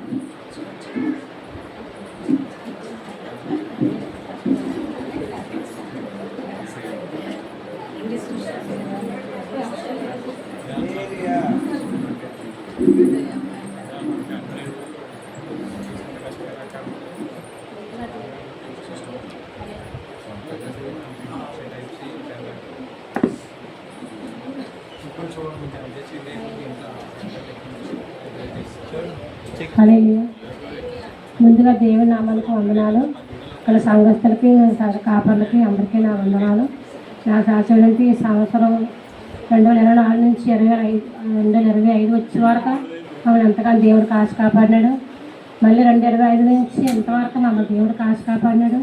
మాకు ఎన్నో దేవుడు మేలు చేశాడు. కష్టాల పరంగా ఎన్నో మేము ఇబ్బందులు బాధలు పడ్డాము. మేము అయినప్పటికీ ఎన్నో మాకు బాధలు ఇబ్బందులు ఉన్నాయి. మేము లేనట్టుగా ఉండేవారు. మేము అటు రీతిలో మమ్మల్ని దేవుడు ఇచ్చాడు. అలాగే ఈ సంవత్సరంలోనే మా బాబుకి ఆపరేషన్ అయింది, మీకు అందరికీ తెలుసు. అలాగే మా కోడలికి కూడా ఆపరేషన్ అయింది. అది అన్ని విషయంలో దేవుడు మమ్మల్ని కాచి కాపాడినాడు. అలాగే మాకు ఎన్నో ఇబ్బందుల నుంచి మమ్మల్ని దేవుడు కాపాడినాడు. అలాగే మొన్న నా మనవరాలకి బండి గుద్దిపోయింది, అయినా గుద్దేసింది కానీ ఎటువంటి ప్రమాదం లేకుండా దేవుడు కాపాడినాడు. అలాగే మొన్న నా కూతురు కూడా యాక్సిడెంట్ అయ్యింది. ఎంతో ప్రమాదం దేవుడు తప్పించాడు. అది దేవుడికి వందనాలు. అలాగే మేము మీకు అందరికీ తెలిసి మేము బాత్రూమ్ తవ్వించుకున్నాం కదా. మేమైతే అనుకోలేదు ఒక 50-60 వేలు అవుతుందని. నా కొడుకు బాత్రూమ్ గురించి దిగాడు, కానీ అది 60,000-70,000 అనుకున్నది ఇప్పటికి 2,20,000 అయిందండి. అది దేవుడే మాకు సహాయం చేశాడు. ఎలా వచ్చిందో మాకు తెలియదు. అన్నీ మేము 3 నెలలు అయితే బాత్రూమ్ వల్ల చాలా ఇబ్బంది పడ్డాం, కానీ ఎంతగానో దేవుడు మమ్మల్ని కాచి కాపాడాడు. మా మొర విన్నాడు. ఒక సక్రమంగా బాత్రూమ్ కట్టించాడు. ఆయన లేట్ అయినా నీట్గా కట్టించాడు. దేవుడు మాకు ఎంతో సహాయం చేశాడు. దేవుడికి వందనాలు. ఈ సంవత్సరంలో నేను 2 తులాల బంగారం కొనుక్కున్నానండి. అది దేవుడు నాకు సహాయం చేశాడు. ఈ సంవత్సరం మేము ఎన్నో మేలు పొందుకున్నామండి. అది మాకు ఎంతో దేవుడు మాకు సహాయం చేసింది. మాకెవరు, మా తల్లిదండ్రులు కానీ మా అత్తమామలు కానీ మాకు ఎవరు సహాయం చేయలేదు, మాకు ఎవరు ఇవ్వలేదు. మాకు అన్నీ మాకు తల్లి తండ్రిగా ఉండి అన్నీ మాకు యేసయ్య మాకు సహాయం చేశాడు. అలాగే నా కొడుకు పట్ల ఎన్నో కార్యాలు దేవుడు చేశాడు. ఆ బిడ్డ మందిరానికి వస్తున్నాడు, కానీ అమ్మ నేను మధ్య వచ్చి మందిరానికి రావడం మనిషి బాబు రా అంటే, అమ్మ దేవుడు నా హృదయంలో ఉన్నాడు, నేను దేవుడిని ఎప్పుడు విడిచిపెట్టను, నన్ను దేవుడు విడిచిపెట్టలేదు, నేను మందిరానికి వస్తానమ్మా, నువ్వు వస్తున్నాను, నన్ను అలాగనకమ్మా అని సాయి అన్నాడు. మీ అందరూ ఆ కుటుంబం నుంచి ప్రార్థన చేయండి. ఈ సాక్షిని దేవుడు దీవించను కాక.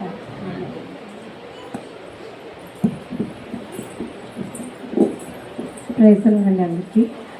నేను ఎప్పటికప్పుడు నా సాక్ష్యాలు అనేవి అందరితో ఖచ్చితంగా పంచుకుంటాను దేవుడి సన్నిధిలో. ఎందుకంటే దేవుడు చేసిన మేలు ఎప్పుడు కూడా వెనక్కి పెట్టకూడదు అనేది మా అత్త ఎప్పుడు చెప్తుంటారు. ఎప్పుడు కూడా సాక్ష్యం అనేది జీవితంలో దేవుడిచ్చిన ఒక బహుమానం లాంటిది. అది మనం ఖచ్చితంగా అందరితో ఆనందంగా పంచుకోవాలని చెప్తారు. నా సాక్ష్యాలు అనేవి కూడా అందరికీ తెలుసు. ముఖ్యంగా కొన్ని చెప్పలేదు. అవి ఏంటంటే, మేము ఈ 2025 అనేది ఒక ఫ్లాష్లా అయిపోయింది అందరికీ కూడా. జనవరి మంత్ అనేది వంశీ పెళ్లితో సందడిగా అయిపోయింది. ఇంకా ఫెబ్రవరి ఇవన్నీ కూడా అయిపోయిన తర్వాత మా బాబు బర్త్డే కూడా ఎటువంటి రుణంలు ఏమీ చేయకుండా దేవుడు ఎంతో ఘనంగా చేయించుకున్నాడు. మా దగ్గర ఏది ఉంది ఏది లేదనేది దేవుడికి అంతా తెలుసు. ఎందుకంటే నా పెళ్ళి కూడా పేరెంట్స్ సపోర్ట్తో కాకుండా మా అత్తయ్య చేశారు.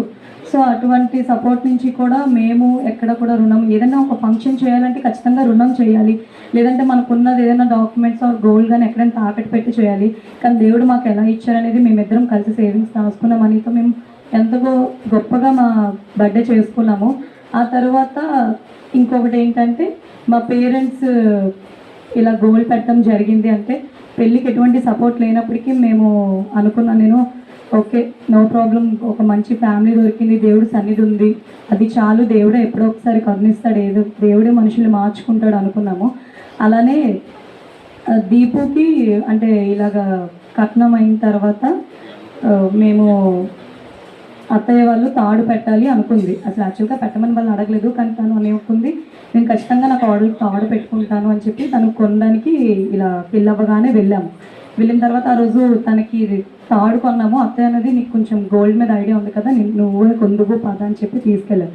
ఆ రోజు నేను పెద్దగా ఫీల్ అవ్వలేదు, ఏం అవ్వలేదు, జస్ట్ ప్రేయర్ చేసుకున్నాను. తండ్రి మేము ఏవైతే మనీ పట్టుకున్నామో ఆర్ట్లో కుదిరేటట్టు చూడు, ఎందుకంటే గోల్డ్ అనేది చాలా రేట్గా ఉంది. మేము ప్రేయర్ చేసుకొని నేను స్టార్ట్ అయ్యి అది చక్కగా కుదిరింది. ఇంటికి తీసుకొచ్చి నేను అత్తయ్య మాత్రమే వెళ్ళాం, ఎవ్వరూ రాలేదు. అయితే మేము ఇంటికి తీసుకొచ్చి చూపించిన తర్వాత మా మావయ్య అన్నారు, చిన్నదాన్ని తెచ్చుకుంది, ఇప్పుడు వచ్చిందని చిన్నదాన్ని తెచ్చుకుంది, బట్ పెద్దానికి ఇంకా గోల్డ్ ఏం తాళ్ళలో లేదు, ఏంట్రా ఎప్పుడు చేయిస్తామని మా సాయికి ఎట్టకారంగా అంటే, సాయి అన్నారు చేయిస్తాను, ఇప్పుడే కదా మొన్నే కదా బర్త్డే చేసాము, మా దగ్గర అప్పుడు అంత మనీ లేదు, చేయించుకుంటుంది తర్వాత చేయిస్తాంలే అనుకున్నాం. నేను కూడా పెద్దగా థాట్ గురించి ఏం ఫీల్ అవ్వలేదండి. బంగారం అనేది వేసుకుంటే ఏంటి, వేసుకోకపోతే ఏంటి అన్నట్టే ఉంటాను నేను. పెద్దగా గోల్డ్ ఇవి వేసుకోవాలి అలా ఆర్నమెంట్స్ మీద పెద్దగా నాకు ఇంట్రెస్ట్ ఉండదు. అయితే అక్కడికి ఒక 1 monthలోనే మా అత్తయ్య కూడా కొంచెం బాధపడ్డారు. అయ్యో నిజమే కదా, నాకు ఉంది దానికి ఉంది, రేచల్కి మాత్రమే లేదు అని అనుకున్నాం. నాకు లోన్ వస్తే ఖచ్చితంగా నీకు ఇస్తాను, కొనుక్కో, అది కట్టుకుందు కానీ మా అత్తయ్య అన్నారు. అయితే సరే చూద్దాంలే అన్న. నేను పెద్దగా ఇంట్రెస్ట్ ఉంచలే, సరే చూద్దాంలే ఏముందిలే, దేవుడు ఎప్పుడు ఇస్తే అప్పుడు ఇస్తాడు అనుకుంటే అక్కడికి దేవుడు ఏం కరుణించాడో తెలీదు. మమ్మీ వాళ్ళు తాడు పెట్టడం జరిగింది అండ్ బాబుకి చైన్ కొన్నారు. అదే ఇయర్లో మేము మళ్ళీ మేము బర్త్డే చేసినప్పటికీ మళ్ళీ సాయి నా బర్త్డేకి నల్లపూసలు కొన్నారు. కొంతమందికి తెలుసు, అది నేను సాక్ష్యంలో చెప్పుకోలేదు, చెప్దాంలే అనేసి. నల్లపూసలు కూడా కొనుక్కునేంత అంటే ఇంత స్తోమత నాకు తెలిసి నాకు లేదు. బట్ దేవుడు నాకు ఎంతగానో గొప్పగా ఇచ్చారు. అంతకంటే గొప్పది ఇయర్లోనే నాకు work from home job allotment అయింది. అందులో పడిన శ్రమలు కూడా నేను చెప్పుకున్నా, ఇలా ఇలా అయ్యింది.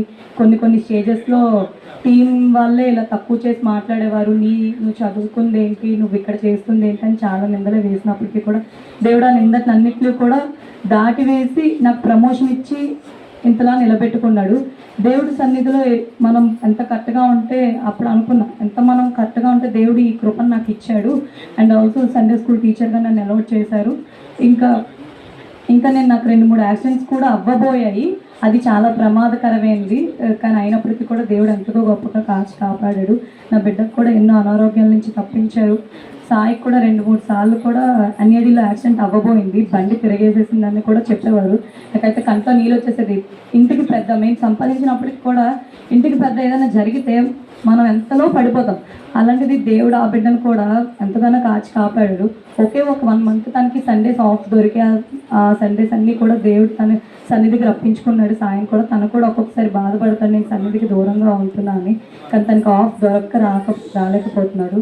అలాగే కొన్ని సందర్భాల్లో అత్తయ్యకి కూడా కొన్ని హెల్త్ కండిషన్స్ అనేవి హై అయినప్పటికీ కూడా దేవుడు ఎంతో అంటే హాస్పిటల్కి వెళ్తాను తీసుకువెళ్ళండి అని ఎప్పుడూ అడగదు. అలానే తను లేచి పని చేసుకొని నిజంగా తను పడిపోతే ఇంట్లో చేసిన వాళ్ళు ఎవ్వరూ ఉండరు.